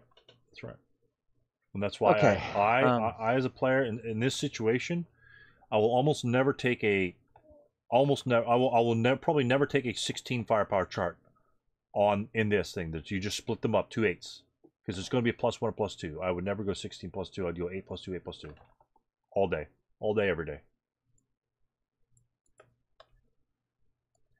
Right. So okay. All right. So that's advanced fire, and that's all you have. So we get to go to the daunting route phase. Unfortunately for me, I don't have any broken units. You just straight up killed them. And hold on. Beginning of the route phase. This is okay. You route first, and then we'll get to my route. So another rule will come and evolve. So go ahead and route. Your disruptor guy cannot. Okay. He's not subject to normal route. So you have essentially 1 unit. And he's going to Y8. Correct. He is not in interdiction. And I'm only saying this out loud, to make sure I understand this, because he is outside of normal range. He's outside of a normal range. Outside of normal range. Very distinct. Guess what? Guess where you're going to go after this one? Guess what hex you're going to enter right now? That's funny. This one right here. Well, hold on. Do I? Well, hold on. You tell me what hex he's going to enter. All right, let me see if I can't figure this out. Routing's a bitch. No, it's not bad. It's not that really bad. It's really not. Oh that no, bad. no. What I mean is that it's so simple, but it's like you have what's the term? You have to watch your back. It's essentially, as long as you're watching, assume everyone you have breaks. When you're moving, whatever location you're going to, you have to know where you're going to route to at that same time. Most of the time, it's really simple. It's like, boom, neck right there, right next door. But in some certain cases, when you're going to be in really tight situations, do I move to that hex or this hex? Because sometimes moving in the open ground and simply breaking is better than moving in terrain and breaking. Because actually, I'd have to. Sorry, go ahead. Yeah, go ahead. Go right ahead. I'm just blabbering.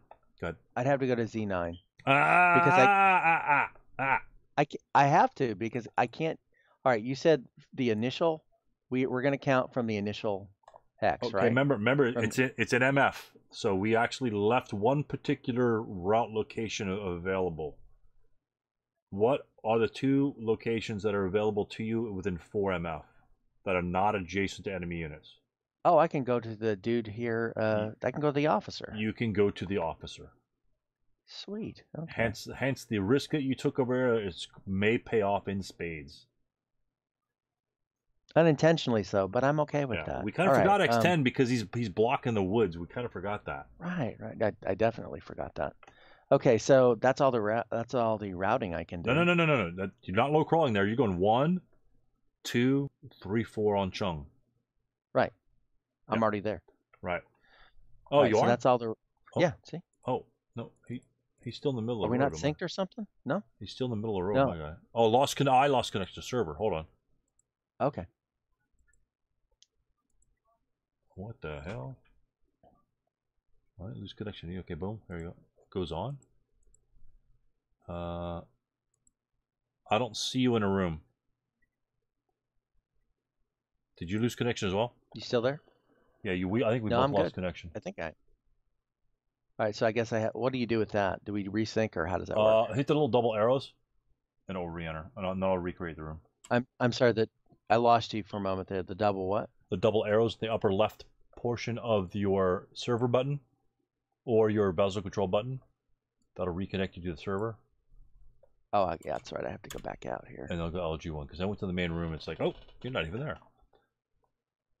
Oh, sweet. No, it's no good. All right. Does this thing automatically save at the end of every turn? No, but I'm logging it. Okay. So the log file will be maintained. Okay. So go back to. Oh, I see. I see what I've done. I expanded the thing out so I couldn't see the.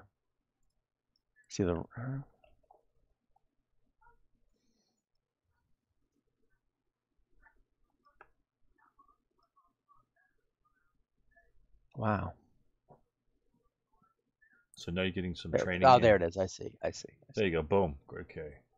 Pop back in the room, and then we'll again. This is a perfect example of just understanding how the route works. So Y9, I have you in Y9 right now. Are you in X10? I'll just move you to X10. So you go Y9, Y10, and then X10. I'll put these guys on top since the other unit is not DM'd. All right. So this is a perfect example. You at the beginning of the turn were thinking that X8 were going to go to Z8, right? Right.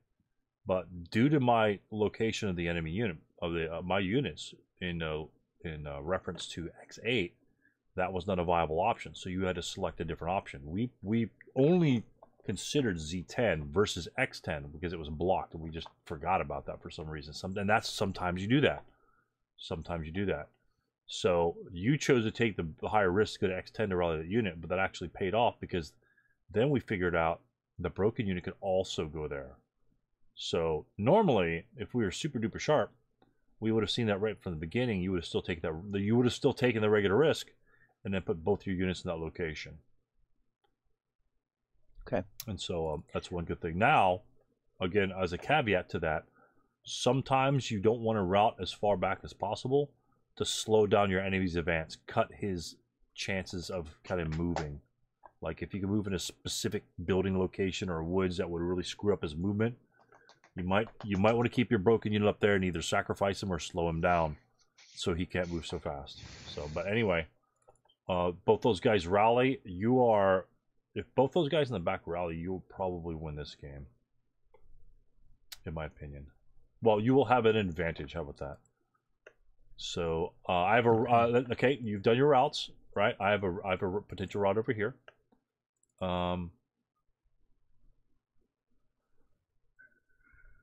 We're fine. We're going to keep him right there. We're just going to stay right there on the right-hand side. Now, the guy in the bottom left corner. Can you tell me what happens to him? Bottom left corner. We're going to... Oh, he's... Tell me what happens to this guy at the beginning of the route, beginning of his route phase. Well, he has to go somewhere, and the only place I think he can go is F12, and I say that because I can see him. I can interdict him from what's X is that? From EE6. EE6, you are in normal range, number one. Right. And he is in a hex where he could normally be interdicted. So what happens is, he is then placed under DM, which forces him to route. If I were in whatever the GG3, if I were in this location, he would not be DM'd because he's outside your normal range, and therefore, for all intents and purposes, needing a 9 to route it. So that's why I left in the open, because if your unit, say, fired somewhere else and broke, or if I fired on the FF, on the EE6 unit for whatever reason and he broke, then that unit would not be in, if this unit broke, or left for some reason, or was pinned, and the pinned units can't interdict, then my unit will then rally right on that location with a 9. Instead of routing here and having to move back in open ground, take another shot and get killed. So he will just route back to FF2. It's a little safer spot. So that's why, and that came up in the last game that I did, is I left my guys in open ground so they would lose DM, and that gives me an opportunity to either break or pin the units that are essentially going to re-DM him in the beginning of the route phase. If I could break or pin those units by that time, then he can just rally in the open with full modifiers. But that +4 is a bear to overcome, especially if you have 7 morale units. I mean, you know that. I mean, you know simply by this game. I mean, it's a bear to overcome that DM +4. It's extremely powerful and detrimental. So that's the route phase for me. And then... Okay. And it's the bring the dogs in phase. One moment, please. No worries, no worries.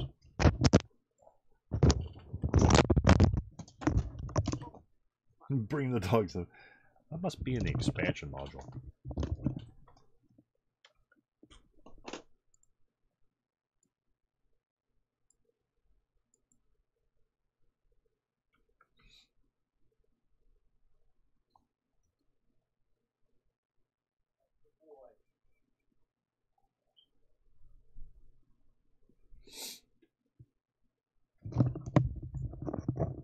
Okay.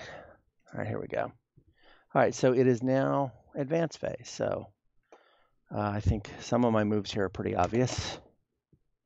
This guy right here in EE8.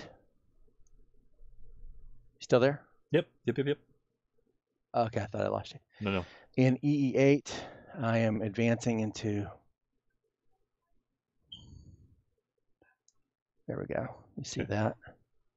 Oh, my lord. I had a stack there. I didn't even know that was a stack. Where, DD6? No, EE8. It's a stack. Oh, what? Something weird happened here. I don't see anything in EE8, to be honest. Oh, that's weird. Because... Do you have anyone in DD6? Okay, just resync with me. I do not. Oh, did you resync with me? Yeah, resync with me. I need to do that. Yeah, here we go. I do not want to save the game. No. There we go. That was weird because everything was doubled on my end. Oh wow, that's kind of quirky. That's very quirky. I was thinking, wow, we've been doing that wrong all along. All right, here we go. So I'm going to move the guy from E6. I'm going to advance him into E5. And in rally phase, I will attempt to take possession of that weapon. These guys here. Now I will, of course, put Disrupto back in its place. That sounds so bad, really, but oh no, that works. All right. Okay. What do I do with these guys?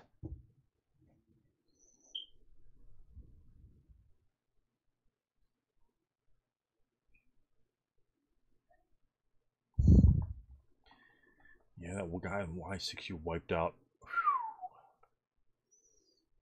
That's gonna really make me have to change a couple things. Like you don't have a fire group, do you? Not a gigantic one. Not an 18 chart or 16 or 20 chart. +3. No, well, no, actually down here you don't even have one because that guy, there's no. Well, unless you want to use the crew.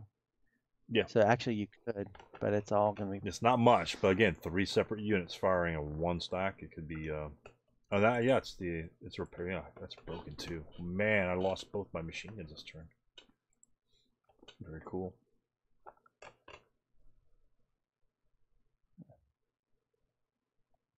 So DD5 guys or DD6 guys?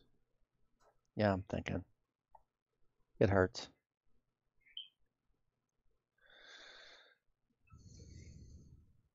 You can make a move on the 9-1 leader on the left-hand side. That's 2 victory points. Or yeah, this is what I want to do here.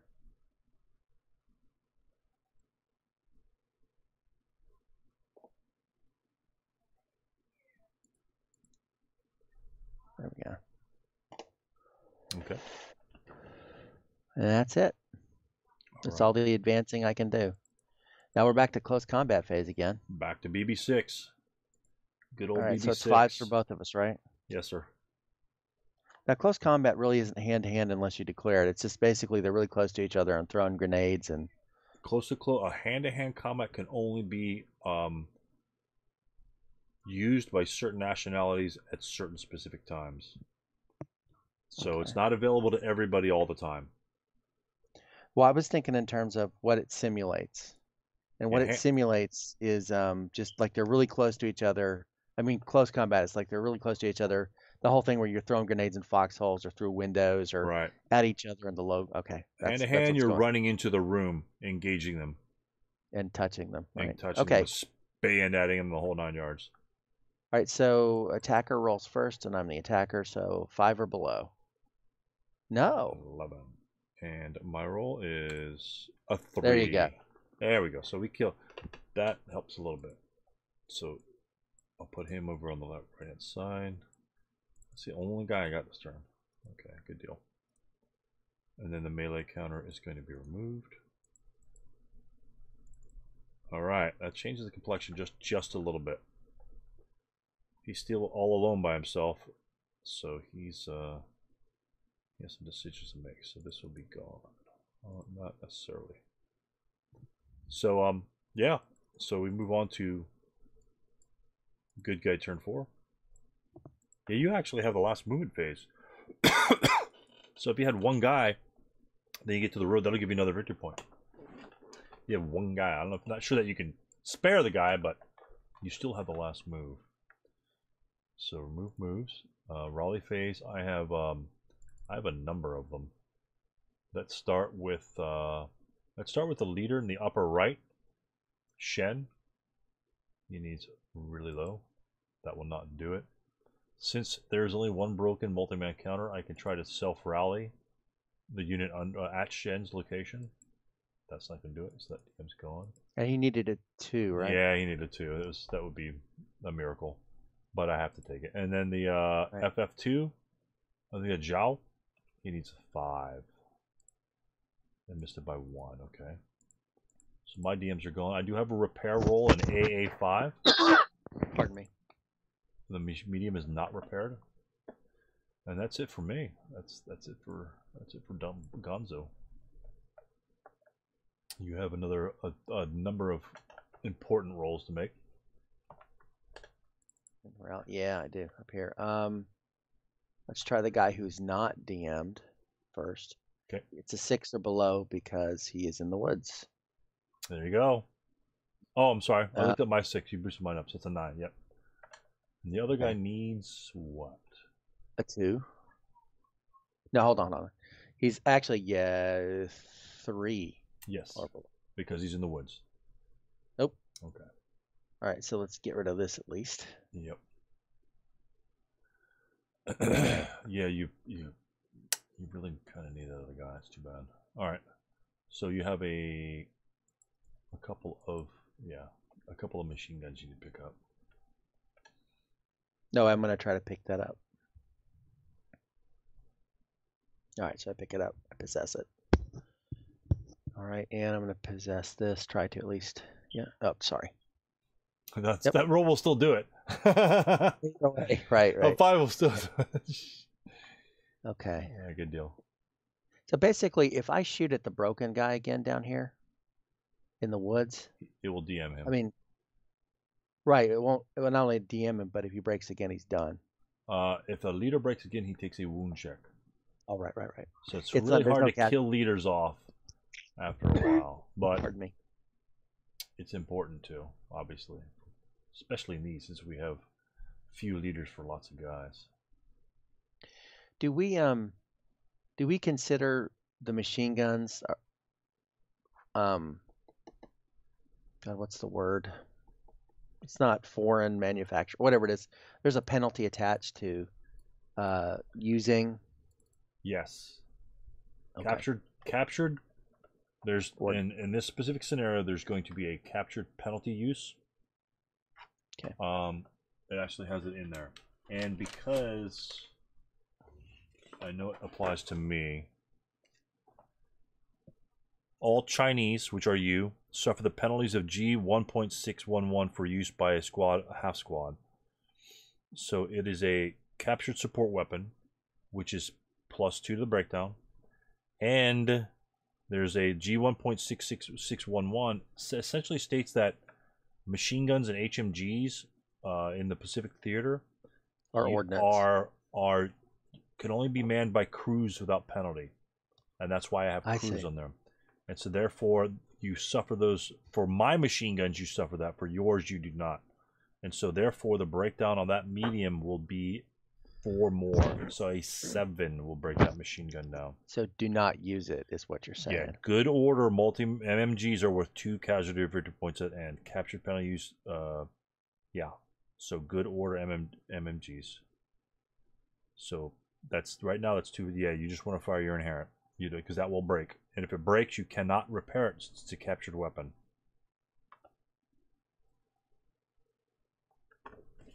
So those are crazy. So for all intents and purposes, if I was ahead in victory points, I would not bother to repair my weapon, because even if you capture it, it's not in good order. And I can't repair it. And you can't repair it, right? So that's another kind of strategy you might think of, but machine guns are good and they kill shit. Well, that only if I had to. I mean, it's worth more to me. I can probably get more by just holding on to that machine gun than I can by. Right. But if you were a half squad or something like that, and you had the medium, and you were in a situation where you would probably need to use it, then you got to do what you got to do. So. Right. Like if it's gonna break, let's say it's gonna break Fang and the squad that he's in, and then Fang and the squad that he's in can't route and he'll just die. Well, if that's the case, that's 4 victory points that you would gain, even if you break the machine gun. Per se. So the risk versus reward. If it's one little guy running off in the middle of nowhere and you take a pot shot on him, probably not your best choice. So so you got your machine guns. We'll go to prep fire phase. Wow. You're up. I don't have a lot of firepower now, do I? 1, 2, that'd be an 8 plus. Oh, yeah, okay. Let's go. Yeah. We'll go Chang. and the boys beside him will fire at the Quack. You tell me what the modifiers are. Okay, all those guys? Wow, okay. All 3 of those guys. All right, so it's 2, 5, 8. All right, so what are the modifiers?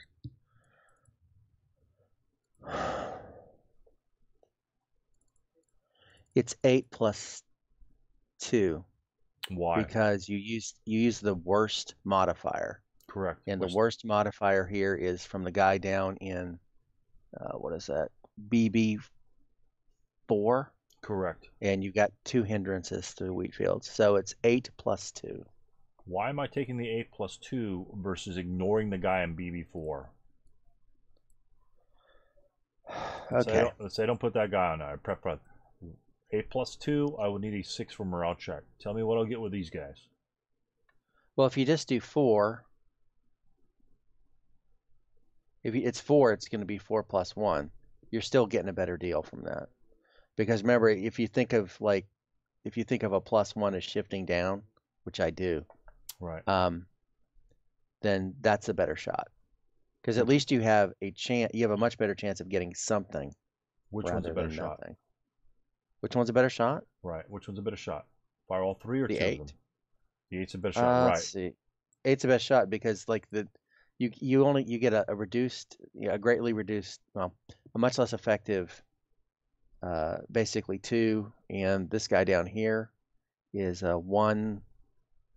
He would be 2 plus 2, which is really lousy. So, yeah, I'd much rather do the 8 in this case. Right, because it's 8 plus 2 or 6 plus 1 is the same column. At that point, I wouldn't need either one of them. Essentially, the only difference was the 2 morale check on the 5 row. Which again, I don't care if I get a no morale check. I'm happy. I'm not looking for 1s or 2s because you'll pass when you'll pass, and that's all there's to it. So we're looking at 8 plus 2 on Quack and the conscript unit. 6, and guess what? There's the 8 on the 8, which is a no morale check. All right, so this is for the officer. Correct.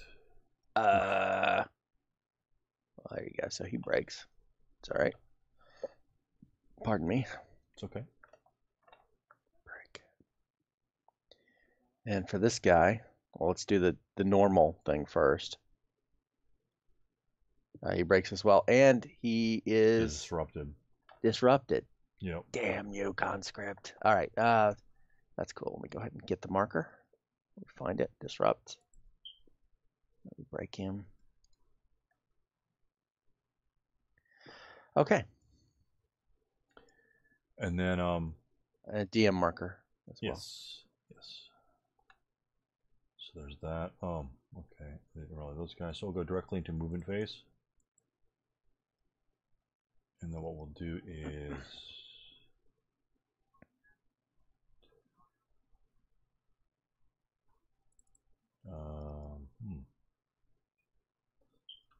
we'll simply just go into W8. We're going to hammer those guys up top. So it's going to be X8, X9. That'll really hammer those guys. Yeah, he's done. Yeah. And then we'll do a Y7, Z7 move. And he's done. And these guys will go 1.5, 3, 4. Bang.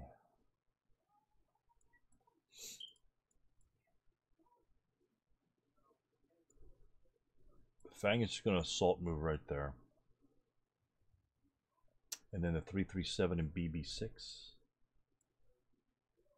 Oh, I could ignore the disrupted units, but unfortunately your leader's there. I was going to pick the medium, but I guess I can't.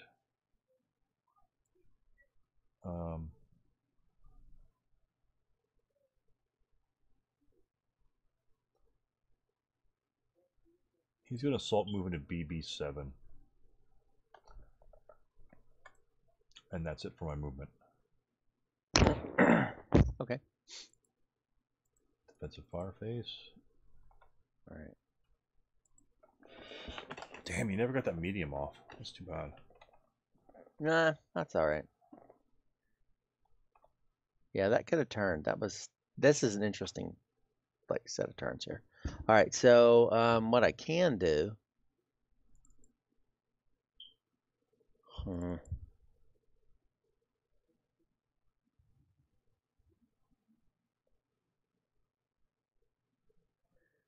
He'll actually have a place to go if I knock off this guy in BB7.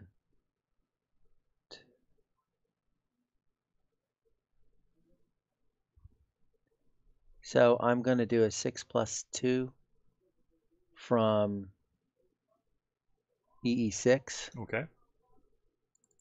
To BB7. Okay. Because if I get him, I have a place to go. Yeah, so. You have possibilities. Right. Yeah, I do. absolutely. I do. Absolutely. All right. So 6+2. Go ahead. You're gonna say something? No. Go ahead. Nope. 9. All right. So.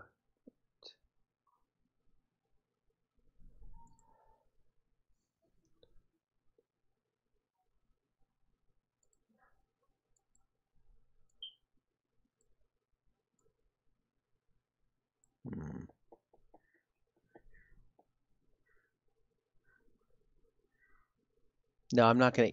I have a really good chance of using up that machine gun. I'm not gonna use it. Right. I am just gonna fire my inherent firepower. 1, 2. That's a 2+3. That's not so great. Yeah, it's pretty rough. That's pretty rough. But you know, I have really nothing to lose, except a possible sniper. So I'm just gonna go ahead and do it. No. All right. So let me get the right counters here. That's okay. You won't need to put the counters on. That's the only guys you have. Oh, it's just a practice thing. Oh yeah. Okay. I got. Good deal. All right. Okay. Now we go to advance phase. Let's remove the final fire. Yeah. I have no fire. So then we go directly to route phase. So, oh, he's at the outside. So the oh right. The leader, Quack, will die for failure to route because he can't go anywhere. Right. So he'll die on the right hand side. And yeah. And actually the other guy will as well. The other guys will surrender. Oh, okay. And so the guy on the right hand side, Z7, will take him and him.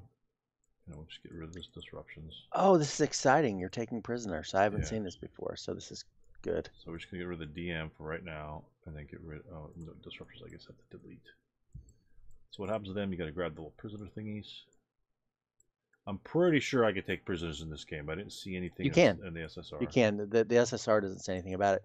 Okay. And do you get extra points for prisoners? We may or may not. I'm not sure that we do in this one. Well, the SSR doesn't say anything about it, but I was wondering, this is the whole point. This is your recruiting tactic after all.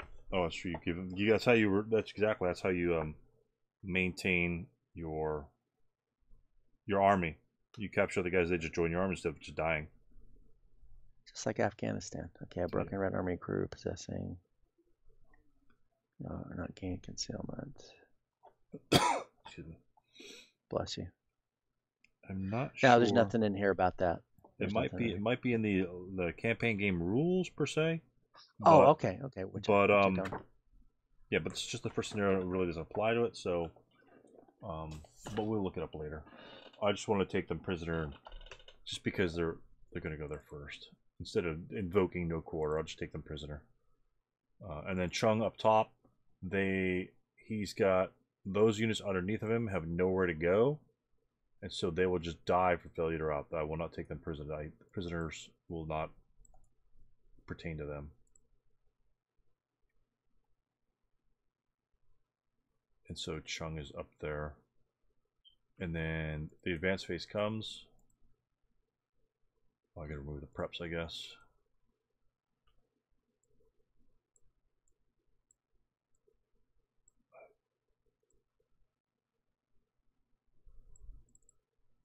Just advance over here.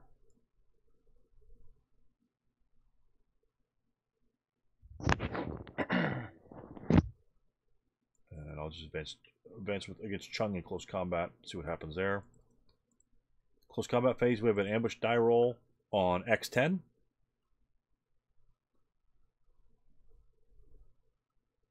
I rolled. No effect. And then close combat table. I'll be at a 3-1, of course, and you'll be at a 1-3. Right. So that's a pretty high odds. A 10 will miss.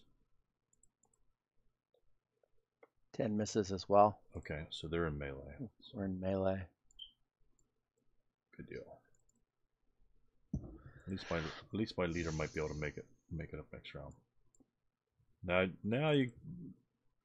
That last turn actually looked really good for you. Unfortunately, lots of bad things happened. No. I mean that you were right. The key seemed to be rallying those guys up there. Yeah. Because that would have changed a lot of things. That would change a lot of things. These guys right here. Right. I lost the melee, which sets you up to go after this guy right here with the medium machine gun. Correct. And so, had one of those squads up there rallied, my leader and other half squad were in dire straits. So I would have had to at least move 2 squads up there, which would have been the guys in the wheat field. So your leader would have been able to ride away, assuming the other guy wasn't disrupted. But yeah, makes a little difference. It would have kept you alive a little more. Plus the but you never know. Chung could possibly kill those guys, and that's only a half squad up there. If I rally that guy, if I ever rally that guy, and having prisoners does bad things to your firepower. So for all intents and purposes, Z7 has no firepower. Let's just now I can think of this the way that I can game it up, or I can do what real people would do at this point. You know what real people would do at this point? What's that? They'd run like hell. Yeah, exactly. So I that's probably honestly what I'm going to do. That's but fine. It's not like no. It's I think that's at this point. Yeah, I've got get the hell out. 1, 2, 3, 4, 5. Yeah, 6, 7, 8 squads to your 3 in a corner with no leader. All my officers who are worth a shit are gone or about to be gone. And once again, knowing that officers are just the outstanding ones, not just all the as some friends of mine in the military call, they're not all the shit birds are there, but all the good guys are gone. So yeah, I'm reading a good book right now. You might be interested in. Have you ever read Matterhorn? I have not. It's really good. Really pretty good. Are you on the road a lot? I am, but I'm just like for like 20. Like, what do you mean, like on the road, like out of town? No, just on the road. Yeah, I'm on the road. Oh, for on CD or something like that, or DVD or podcast, something like that, right? Yeah. Oh, I listen. I've been an Audible member since 2004. I've got literally back to back 6 months audiobooks. Wow. That I have. My second job is delivering pizza, so yeah. I mean, it keeps me from going insane. Yes. And at my primary job, I do a lot of grunt work where I'm just typing stuff in.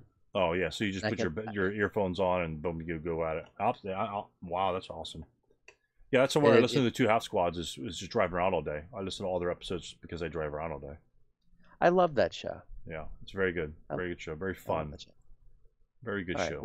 Which is the point. All right, exactly. So we're done with close combat. Here, let's move the next phase. Yep. Now, I move my guy up here. Yep. It's my turn.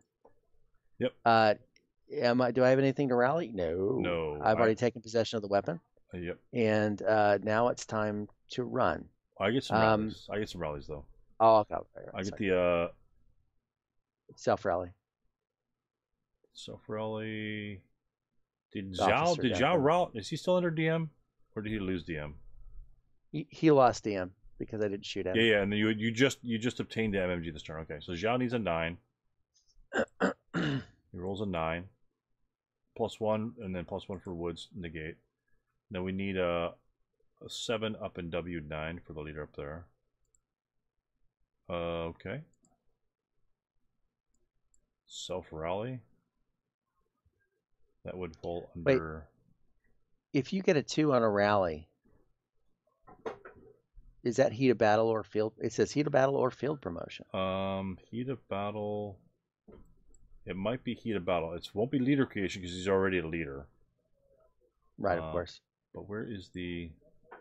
I don't have the field promotion table on my thingy. What's the field? What's the? I'm sorry, the heat of battle.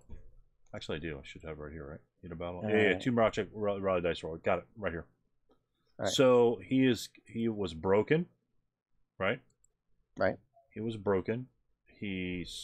Wasn't inexperienced, and he's, I guess we considered access minor, I believe. Yep. So maybe. So he's +3, +1 for broken. So he's gonna be a +4. That makes it a 12. It means he's disrupted and still broken. And well, that's kind of that's an interesting kind of dynamic there. You rally, but you don't. So right. That's interesting. But again, the modifiers there will change the situation because they're lower quality troops versus your normal, like I say, ETO guys. But that means I could self rally the multi-man counter with him. Oh no, it's your turn. It's your turn, so you can do that. You do that. Right. All right. Well, actually, everybody's gone. So, all right. So you're done with all the rallying, and now it's time for prep fire, which I won't do because I'm going to be running. So we're at movement. All right. So.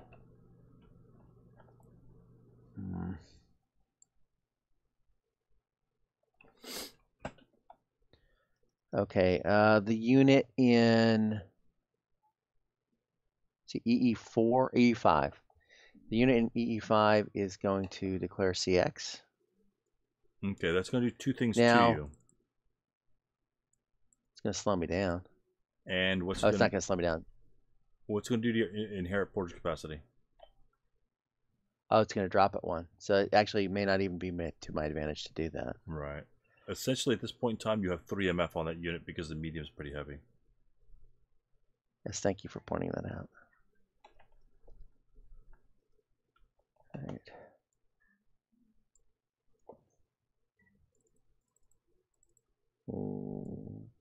So what's your plan right now? Are you anticipating? I'm running out. I'm trying to get it the hell out. So okay. I'm trying to go up out the corner. So what I'm going to have to do is to make sure we can actually move. Right.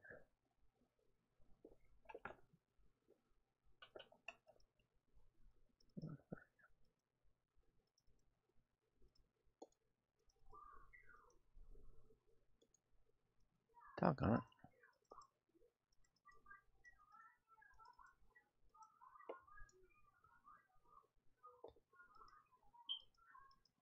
Why isn't that?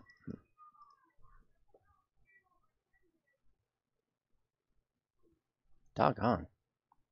What am I doing wrong here? Oh, that's what I'm doing wrong there. It's 1, 3. Okay. And hey, conscripts, you need to stick around for a minute. Mm-hmm. Because 2, 4. All right, this guy right here. The conscripts are sticking around, but these guys right here, the first line guys, are going to declare CX.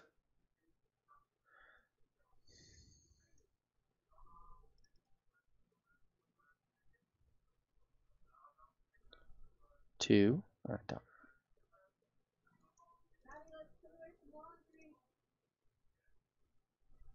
All right. Shoot. There we go.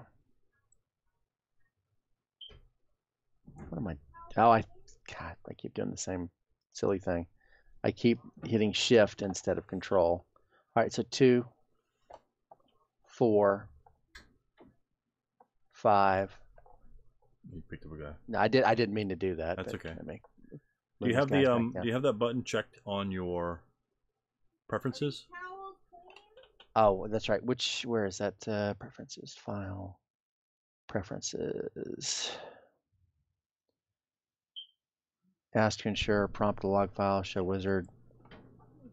It'll be mark moved pieces. Moving stack should pick up non-moving units. 3rd box from the bottom is what you want to make sure it's unchecked. Do not have that. Hold on.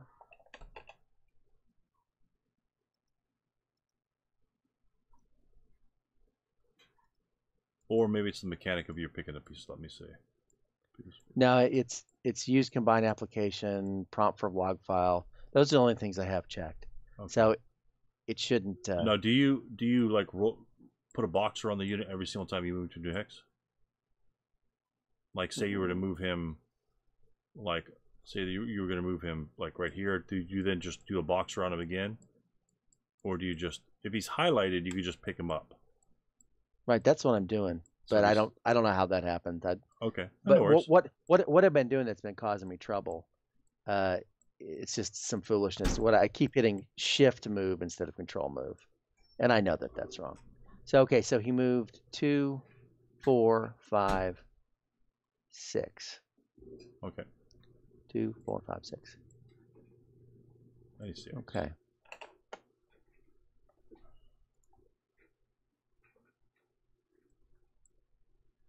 Oh, that's it. All right. Defensive fire. Have at it. You got it. You have a lot there. 6 plus. We're just going to fire Fang at your conscript unit at your conscript unit. So that'll be 6 firepower, 2 hindrances, and 1 terrain. And so -1 for the leader, so it'll be a 6 plus 2. All right. That'll miss by 1. And oh, I guess I could have picked up that medium, but that's no worries. I'll pick it up next time. And that's all I have. That's all I have. Okay. So we go to advanced phase, right? Right.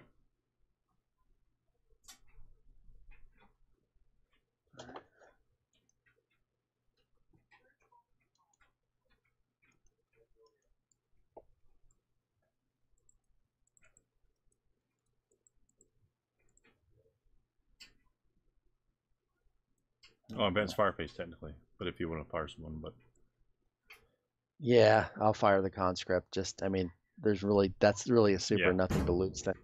So, it's gonna be the same shot. Yeah, it's a 1 plus 3 and everything. Yeah, so you can do anything. So I'll at least shoot at the stack with the officer. That's the smart thing. Yeah, but it won't do anything. You'll cower off. At that point, the only thing you will do is generate a sniper. Oh, that's right. Because you're gonna cower. Right. Okay. So no, I guess I won't do advancing fire. Yeah. Then route phase, which will be none, and then advanced phase. What? Okay, advanced phase. So you advance there.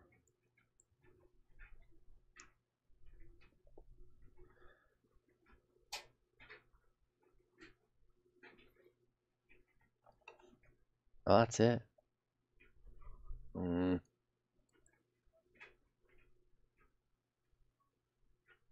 Oh, he can't himself really. Huh. Interesting. Yeah, okay, and now we're in close combat. So let's go through that again. Go ahead. Oh, I'm the attacker, so I go first. Nope. Oh, yeah. That will do lots of weird things. Unlikely kill. Snake Eyes is a leader creation.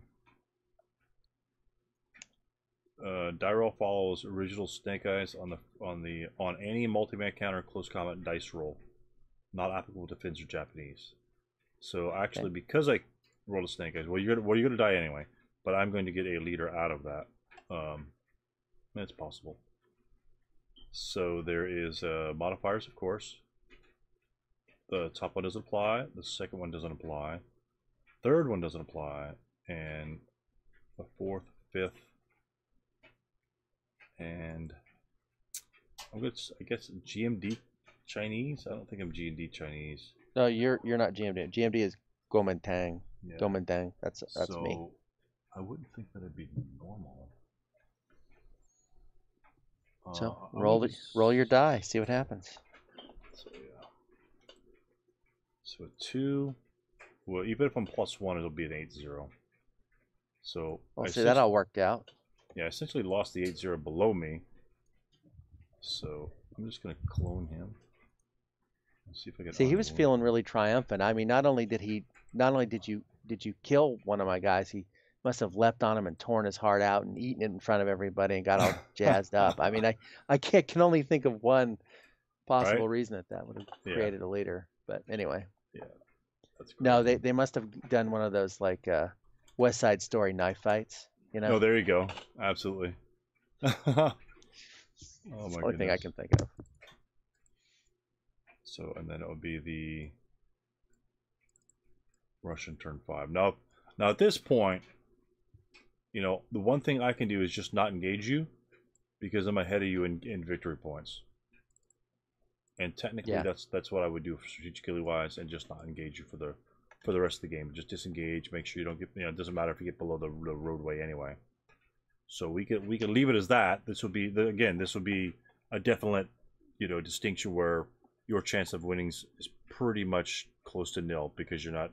It's just close to nil. I just have all my units gone. You have no leaders. No leaders is huge because they break. You're just not going to rally them. And you do have the machine gun, which is good. It gave you 2 more victory points, but you just took a lot of casualties. Your just rolls early were just really bad. No, I think, you know, I can see places where I made mistakes. I mean, like some of the things I did, like a minute later, I went, oh god. Oh right, okay. But yeah, I'm pretty honest about that kind of thing. So that's 8 points for that stack, and that's another. Oh, you captured my machine gun, so that's 10, 11, 12, and you've got prisoners, so they count double? Prisoners would normally count double. I'm not sure if they count in here, but they normally would count double. All right, so, gosh, you got, what, 16 points? Yeah, and then plus all the dead guys. Plus all the what, I'm sorry? All the dead guys? Right, I was counting all those. Oh, no, I didn't count my officer. How much are the officers worth? The officers are 1 point apiece plus 1 for every minus they have. All right, so how many minuses? So that's 2, 3, 4, 5, 6, 7, 8, 9, 10. Are crews double? Crews are 2 victory points. So 11. And you captured. You actually captured 2. Oh yeah, the two of these guys, the broken guys, are the captured guys. So I'm gonna take those off. 6, 8, 9, 10, 11. Those are captured, so they're 15, 16, 17. You have 17 victory points. I got 5. So, and when you captured the machine gun, so it's 19 for you, and I got 7. 19 to 7. That's a. You got 9. You've got 9 because you have the two full squads that are dead off board, a half squad, which is 2 points, 2 points, then 1 point. So it's 7. 2 for the crew is 8, 9, and you have the median. That'd actually be 11. And then I killed 2, 4, 6, 8, 10, 12, 14, 16, 18, 20, 22. Well, I have 22 without the prisoners. So you have half my victory points, but again, you were almost completely obliterated, and so you're only 11 behind. If we had even number of units, you'd have more victory points overall, I believe, because you have that medium. The mediums make a big difference in the particular game right there. So yeah, you got 4 points from killing that crew and gaining the machine gun. To be honest with you, I thought you'd be a lot further behind in victory points, but you're only technically 11. And half my guys I got for you because they were disrupted. That's all. So no, I'm not discouraged by this. Not at all. I mean, you've been playing for what, 20 years, 30 years? I'm not discouraged. Oh wow, but it's okay. What I want to do is I want to flip sides, and that way you're more of a defender versus the attacker. If you're game for that, and I'll play the Chinese, and then your machine guns will be hidden, and then you can set up appropriately, because it's actually, because the wheat fields are what they are, it's if you keep your hidden guys hidden until essentially they're point blank, you can do a lot of damage. And that's kind of what I did, except for the guys like in the wheat fields. I try to get them point blanks. And notice all the guys in the wheat fields, pretty much all those guys got killed. But the guys on the right hand side were they essentially bounced you back, even though you had more units. Well, yeah, I guess you had more units on the left-hand side. That makes sense. No, I kind of refused my left. I didn't have as much there. Yeah. I had like the balance was like 2 parts on the right, 1 part on the left. Right. I was trying to overwhelm you, and it almost worked. You did overwhelm me, but yeah, exactly. But yeah, we got a couple of shots in there. But so now you know how it runs. Let's switch sides, and then let's see you play the. Let's do you play as the defending unit, defending player. Remember, you let's try that. Let's try that next time. I have to. Yeah, we're not gonna play right now. We're gonna play right now. Okay. Yeah. But just definitely game. But you'll have to set up first, and just set up using VASL. And if you have any questions with like hip and things like that, and if you get to bore site, which you could look at the bore site rules again, just to, like I say, in whatever spare time. If you don't have spare time, we could just, before the game, I could explain bore site again to you if you need to, because I know you're super busy. And I'll have time this week. Yeah, and then we'll go from there. Again, but pre-game, if you have any questions you have that you want to adjust your setup at pre-game, we can go for that. Okay. All right. Hey, I really appreciate you. Once again, I appreciate you taking the time. That was a lot of fun. It's so much more fun than pushing them around. Right. I mean, yeah. Oh yeah, solo. Yeah, exactly. To be honest, it was looking really grim for you, but you rallied some guys, and you turn it right back around. But then, I got a couple dumb dice rolls. But you made, moving the leader up there to X10s, you saw the benefit to that. The route path of the unit from X8 got there. You had a very high potential of getting those guys back. And you had a good potential that medium machine gun going right there. Unfortunately, that's when the close combat ended.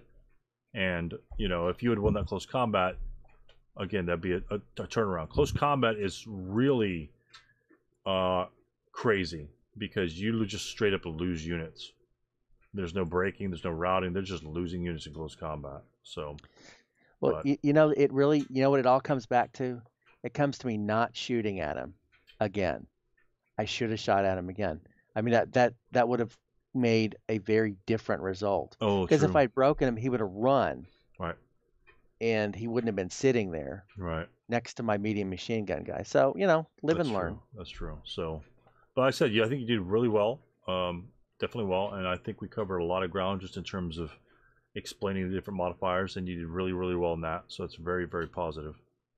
And you just happen to stumble upon my but you neutralized my machine guns over there on their hands. To be honest with you, I didn't expect you to neutralize them so quickly, but I got lucky. But you did. So, and luckily the snipers were out of the game. That's what happens when you have level 2, level 3 snipers. They shouldn't have much of an impact whatsoever in the game. But so that's good, especially in this one where there's very few leaders. So, but yeah. Well, pinning that conscript actually had consequences. It did. So big difference. Do you know how many times I hit that sniper roll in this game? I hit it a lot. I hit it about 6 or 7 times, which that's good. Those are good die rolls, but at the same time, that's exactly right. It can come back to bite you. The too many super low rolls are good, and that's why I had a discussion with somebody about excluding snipers from starter kit. Is that you don't want new players that come into the game roll really low, get really good results, and then be punished by rolling low, because that's essentially what a sniper roll does. Is when you roll low, you'll get punished because then he gets a sniper check on you. And so no, go ahead. No, and so like if you should happen to break like the one unit you've been trying 3 turns to break, but then his sniper activates and pops on top of your big time leader and kills him, it leaves a very sour taste in your mouth at many times. I've seen many players, their whole mentality switches when they lose a big leader or a big unit in the wrong area, or their HMG goes down. Their whole mentality changes, and they have to make it, it's another game mechanic. It's very random. But it happens. There's safeguards against it, but we won't go into those. But it had snipers leave sour taste in people's mouths. It's a personal. It's whether you pass or fail your personal morale check. Absolutely. And there are a lot of individuals out there that have a very low personal morale check. I always, if I see a possibility of a game winning, like I saw here early when you were bludgeoned in the nose, you still had some potential for rallying. Yeah, the chances aren't optimal, but they're there. But they're there. I'm not saying you have to roll 6 snake eyes in a row. I'm saying you got to roll a couple lucky die rolls, and when you've played the game enough, you've seen things happen like that, and you did bounce back. I was excited to see you bounce back. It's like, holy crap! You cut that unit, that you destroyed that unit with a morale check. I rolled 12, and it just disintegrated. And that's exactly what happens, And then I had to okay, well now what am I gonna do? Luckily, you didn't have many guys left on that right hand side, so I could still do a little bit of maneuvering. But that made an impact on that particular play, So, but it's interesting. It's very, like I say, just keep playing. And obviously, right now you got 3 guys, no leaders. It's rough. But I know a lot of guys quit earlier than they should. They just quit earlier than they should. I usually never quit if there's still a chance. If, say you got to move off the bottom board in 2 turns, and obviously, let's say you're in a position where you can't make it 2 turns, then there's no point in moving it off, So, because you're never going to make it. But that's something that's 100% guaranteed. So there's a scenario you probably never played. It's one of those rally point scenarios that they did that can be played as SK or ASL. Oh wow! No, I've never seen it. That's Rally Point 2 and 6. I have them both. I asked for one for Christmas last year and I got them. So, but one of those scenarios is this thing where you're Americans. It's Americans versus Germans, and you're in one of the SK City boards, and the Germans have a Tiger and the Americans have 2 Shermans, and the Americans they've got that overwhelming firepower. The Germans are kind of set up in the middle of the board in such a way that if you sit the Tiger, I don't know if you can visualize this. I forget which board it is, but there's an SK board where there's this building kind of in the center near the fold, and in front of that there is a 3-way intersection. Actually, yeah, it's a 3-way intersection. If you sit the Tiger there, he can fire at either one of the main. He has a field of fire where he can shoot down either one of those streets. Wow. And he can dominate it. Okay, and the whole point of the game is the Americans have to take the building in the middle. And Americans have 12 squads, the Germans have 8. And one of the first things that I did was I was trying to, because there's no bypass, I was trying to hustle. I used a 7-0. I was going to try to, basically he's a platoon leader. I was trying to get him to move his platoon as quickly as possible to get in a point. And after the next turn, they were going to split off. Okay. And I didn't think that anybody had line of sight anywhere on the route that I chose. I was wrong. Oh, man. The Tiger had line of sight, and I moved, and he fired his 88. He killed the leader. Casualty reduced a couple of squads. Wow. And the other guy broke. So right in the middle, right off the bat. I mean, it was like my first move in the game. I was behind. Wow. All right, and I had to hustle the whole time. That was the most exciting game I've ever played. Yep. A squad leader, because I won, but only because, and this is the craziness you're talking about. He mouthed his Tiger and he tried to repair it, and you know what happened there. Yeah. He broke it, and it routed off the board. Oh my goodness. Exactly. But if you had given up right then, if you failed your personal morale check. It came down to one of those things where I had to win a close combat at the very end to get him out of the building. Nice. And it was really exciting. And we're both really new and probably doing. In fact, looking back on it, I can think of 3 rules that we did wrong. But nonetheless, it was very exciting. Yep. And because he was, after that Tiger ran, he was really desperate. Because I mean, he should have been really desperate, because right. I mean. But it was in the city, so I was, it was a 44 scenario in a city, so you had to be really careful of the German infantry, because they have Panzerfaust. Right. And if a Panzerfaust hits a Sherman, it's going to blow up. Yeah. So I mean, it was really exciting, and you're right. I should, and turned to, I said, hey, probably not going to win this. Well, I probably wouldn't have anyway, but I could have. Yes. And once you pointed out that one thing, and this could have gone another way. Absolutely. So you're right. Absolutely. Right. I mean, honestly, that one turn where you killed that guy and then you moved all your guys up, and then you had a real force going on. It's like, this is going to be pretty tricky here if you realize those guys up top, because now it's going to be like a 3 squads versus 2 squads, which is pretty much even. And then, you know, you stole one of my machine guns, and my other machine gun was mouthed at that point. It's like, this could be a slugfest from here on out. And then, you know, a couple rolls here and there, but that's why you play it. I mean, that's exactly why you play it. You just, you play to the point where it's okay. You know, you could be down, but the point is not to be out.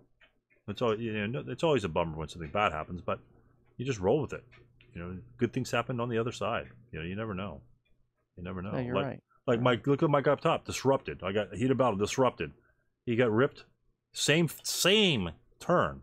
I got a leader creation from the close combat, so I essentially replaced him. So good things happen. You have to give yourself that opportunity to let good things happen to you. If you fail, if you always quit, which I tell my sons all the time, if you always quit, you'll never end up succeeding. If you just quit before you try, you never know what's going to happen. It's true. So, you know, I heard people actually complain about this game that you can get a bad dice roll and it ruins the whole thing. Well, you know, you think about all the crazy things. You know, I know you've read military history or just history in general, and you know all the crazy, unlikely things that can happen. All the you know, instances where truly one human being makes a difference in the success of a small attack, which is the larger attack hinged on the success of that smaller attack. Exactly. So one person, there was a German engineer who crossed the Meuse right at the beginning, the attack on France, and his personal actions ran a bunch of French off so that Rommel could build a bridgehead on the other side of the Meuse, which was instrumental in creating the breakthrough that kind of broke the back of the French. And that one guy made all that difference. One guy. And that's what's so exciting about this. Yep. No, I love that. I love that. And like these super random events, they can be really frustrating, but they can go your way too. So exactly. And they will. You're never going to have a game. You'll never be continuously in a bad spot. Continuously. Okay. So. All right. So is there anything that you recommend to read on the game? And I'm not talking about the damn tutorial. I know about the tutorial. I heard about the tutorial. I heard enough about the tutorial. And actually, all kidding aside, it's good. It's dull. Yeah. But there's a lot of really good stuff in there. All kidding aside. The funny thing is because, simply stating, there's plenty of crap you can read. There's plenty of crap you can read. The reason why I do these and other games and recording my games is now, I mean, I could read how to drop demo charges all day long, day in, day out, how to breach, how to destroy tanks, how to do this, how to do that. Until you do it in a game, until you do it in a game where there are 1,000 other factors that come into play. First of all, you got to move it to that location. You got to make sure you're not getting shot from 15 other locations. You know, do you give it to your leader? Do you still keep it with your assault engineer? There's a lot of crap happening. Did he move units up last turn? Maybe you don't want to do it. There's 1,000 other decisions instead of just the mechanic of placing a demo charge. So when I do these replays, especially in this game you know, people have the hardest time with routing. Hardest times with first fire. How much residual? You know, reading the rules isn't going to do it. You got to read the rules, and then you got to play people. So you play me. Let's say we're both weak on routing, so we'll miss a number of routes. It happens. Even it happens with decent players because, again, X10, I don't see there are woods there because I can't physically see there's woods there. You know, we get distracted by other things. You know, you may roll snake eyes. So if you play that person, you're going to play certain rules correct, certain rules incorrect. The next time you play somebody differently, it's going to same thing's going to happen. You're going to play other rules correct and other rules that you didn't play correct that you did play correct in your first time. It might have a different bias in the next game, you know. So reading all the stuff, if you can read 55 tutorials all you want, won't make a difference. You could read, you know, you get all the charts and things like that.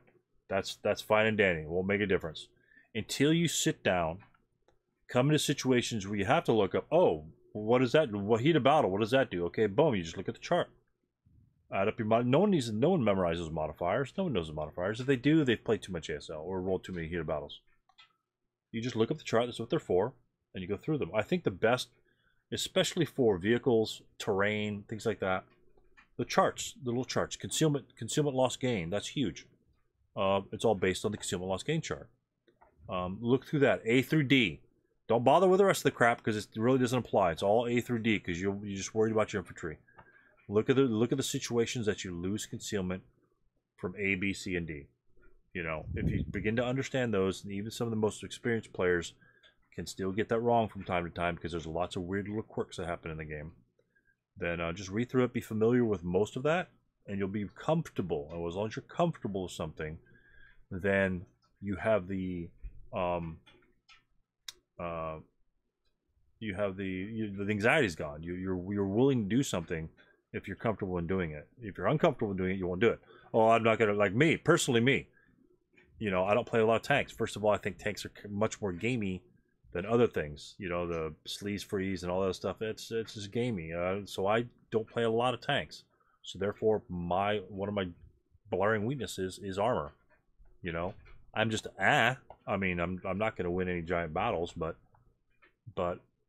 as you play more and more of those specific types of scenarios, you become attuned. You're going to see, okay, this is going to work over here. This is not going to work over there. But you're only going to do that if you play. You can read about it all day long, right?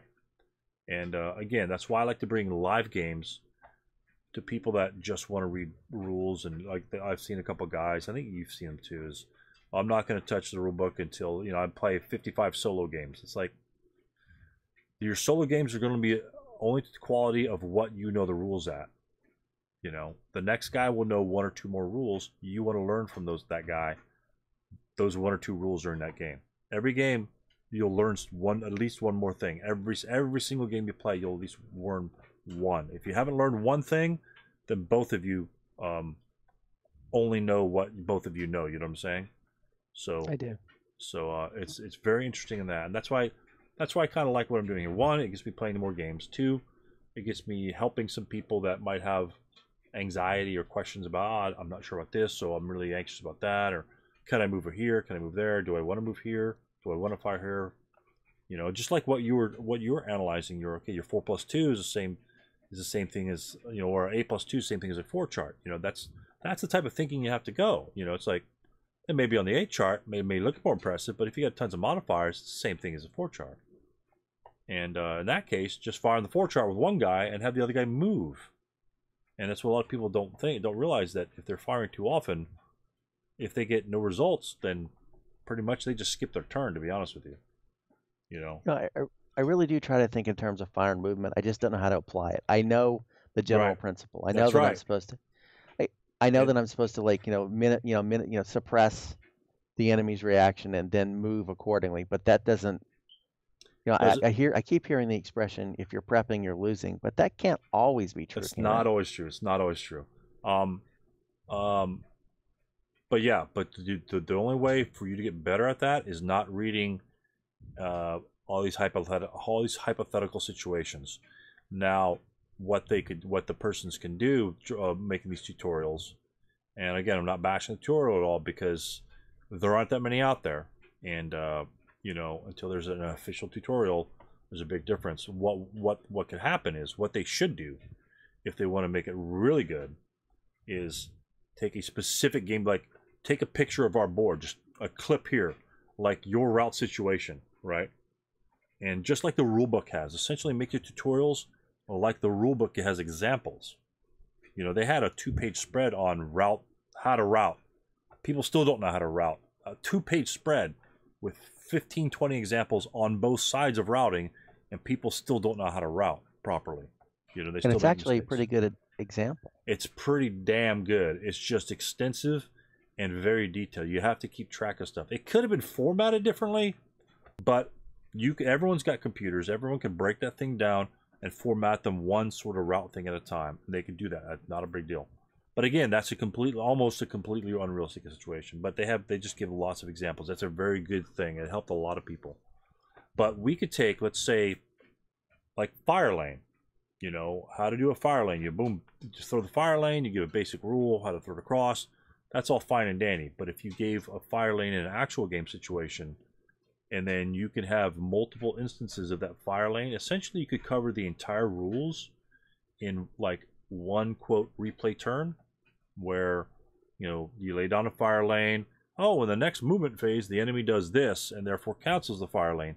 And so you see how, in relation to other units, how multiple instances of that particular rule are invoked. They'll have like one example. This is how you lay down a fire lane. It goes 2 firepower to range, the full range of the unit, and anybody that crosses that line is going to be fired on with 1 firepower. Oh, that's fine, fine dandy. But it doesn't tell you about, well, do you want to lay down that fire lane because all the enemy has to do is because he's got vehicles in range, or is a berserk guy, and there's a berserk guy 2 hexes away from you that's just going to charge you anyway, initially, right? I mean, instead of laying down the fire, I mean, so he's going to cancel your fire lane, and so why lay it down if he's going to cancel it? And you can have all that stuff done from a replay, and instead of just separate instances, what they need to do, and it's difficult, is to layer those instances on top of one another. And that's of course the worst situation. Most situations you could just lay down a fire lane at the end of the turn, it's done, whatever. But learning that next step is where you can layer it down, and that's where you play. And that's where, again, when I do the replays on the games, it hopefully it will explain certain aspects. Not everything, not every rule is going to come up in a game. That's why every game's different. Especially like in this one. Hell, the scenario special rule, if I break, I get to smell that weapon in the defensive fire phase or prep fire, and I can take it with me. That's I've never seen that. That's a pretty cool rule, and that's based on the importance of the machine gun. They can do that. So otherwise, it's really easy to take machine guns because no one can route from them. So, but yeah, it's not an easy game, but there are certain things that there's just a lot to it. It can be difficult for some, and some things you're gonna forget, but that's just like anything. It's just like anything. You're gonna forget some things. We forgot some things. I mean, it's just things get fit. But as long as you're doing what you think you need to do, I mean, again, the number one thing people forget to do is take their sniper rolls, because other stuff happens. Because you do your sniper rolls at the end. A lot of people forget to take their sniper rolls. Are they violating the rules? Sure, but hey, that's what happens. It just things slip your mind. And there's enough weird stuff in this game to make it really fun. But because it makes it really fun, because so many things have to come into the game to give you that giant variety of stuff going on, you're going to miss the weird stuff, And so that's why anytime I usually play a game with something like odd, I'll always go back to the rules and read that rule section. If I'm going to play paratroopers, I'll always go back. I'll read the full the parachuting section over and over again. It's about maybe 2 columns or something like that, so it's a full page. So I'll read that a couple times, and every time you go back to it, revisit it, you might pick up a little something that you hadn't seen before. So, but just playability, and again, don't try. First game shouldn't be in PTO. Amphibious invading against caves. It's not going to happen. You're gonna should be frustrated with the game. So, of course, this is a great game because it gives you support weapons, it gives you fire lanes, bore sighting, which is usually in fact, and it gives you relatively weak units, but they can get the job done. This shows you that weak units can get the job done against other comparable units. I always hate. Oh my god, I love playing weaker units, but it seems like every stupid ass Italian scenario you see, they're all 4-4-7 elites. I mean, come on. Play the Italians as the Italians. 3-4-7s, 3-3-6s. Design the scenario. Use your imagination. Design the scenarios 3-4. There aren't that many elite units running around, and it seems like all the scenarios I see for the Italians, half of them are the elite units. It's like, that's boring. In that case, just don't play the Italians. Play some other nationality. It's just a 4-4-7. Play the Russians. It doesn't make any sense that designers have to throw the elites in there all the time. Well, they do the same thing with the Americans. I mean, really, how many How many times was the paratroops actually used in the war? Now they feature in more interesting, like they feature in the most interesting things, like the Battle of the Bulge and Arnhem. I mean, and Market Garden and Normandy. Right. That's where they. I mean, those are like really interesting events, and the context is interesting. It's not as interesting as slogging through yet another village in southern France. I get that, but Right. the paratroops seem to be overused, I think. Yep. Absolutely. Absolutely. Anyway. So, but yeah, but again, fun game. I'm glad you had a bounce back. I'm glad you experienced that you can have a bounce back on this one. It didn't happen to pay off initially, but but you did have a bounce back. It was very, very good, uplifting. At least, I mean, you had some decent shots to that one turn. Sometimes it's all it takes. But yeah, let's swing it around and see how it happens on the reverse side. And if you have any questions for anything, just let me know, and we'll go through with it. If like you noticed how I was set up, and if you didn't, try and remember how I was set up. And that may not be the most optimal thing. Obviously, my guys in the small wheat field, the hedges, they got pretty much obliterated. But I put them over there for a purpose, and I think the purpose is kind of half served. So I'm not sure if they served their true purpose, but I think the guys on the right really did. The two guys in the wheat field, I think they really did their job over there. And the mediums, I try to do weird things with my special weapons, and I think they're okay. I try to essentially use them to pin you down, keep you contained as much as possible, because getting to that road is a victory condition. So, well, the whole the presence of half the board was a hindrance. So you really didn't have many places where you could use those machine guns in a way that's really, really effective. Right. Well, the fire lanes would make them effective, essentially, because it will negate. They'll take the first shot at a low chance, but essentially what you're doing is just laying down a fire lane. And then the hindrances won't apply at that point. Oh, really? Yeah. Okay. So if I so if I was in T3 and fired at a unit 5 hexes away, it's going to be a +5 shot, right? So nothing's going to happen. But I can lay down a fire lane with that shot up to 10 hexes because my range is 10. And then no other hindrance will apply. It's just a 2 firepower with a medium. So every single hex along that fire lane will have 2 firepower. So for all intents and purposes, I'll have a squad firing at all your guys at cross, right? Because all my guys are 337s. That's 2 firepower. So to all intents and purposes, it's putting a free shot in every single one from one of my squads. So that will essentially double my firepower in a good fire lane. So you will most likely put your machine guns in a different spot, and then you'll see those fire lane opportunities come up. So if you think I'm going to be moving heavy on one side, move 2-3 squads. Like if you think I'm going to move across the road, you might, if you have an opportunity to pop down a fire lane to curtail some of those units, that's when you do it. And no rulebook's going to teach you exactly when to pop it. Only playing well. No guide, no tutorial, no nothing, because you're not going to be able to understand that. It's like reading a technical manual on how to dismantle the car. Well, I could read all I want, I can understand everything, but when I go out to the car and I got my wrenches with me, where the hell do I start? Right. Where do I start? You don't. You start by learning. Every time I do something, I got to do it 3 times. The first time be wrong, and then I try to do it again, it'll be wrong, and the third time say, okay, I should have put on this way. Boom, and then you're done. I honestly have to do everything. I just have to do everything 3 times. I never get it right the first time. Usually don't get it right the second time, and the third time I will get it right. But I expect that.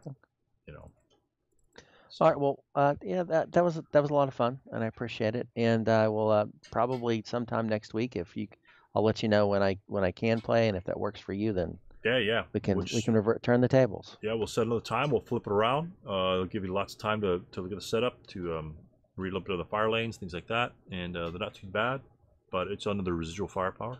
So take a look at that. We'll get it going, and hopefully you'll see how this game can. I'll probably try and do something wonky. I'm not even sure what I'm going to do, but it's going to be based on how you enter, honestly.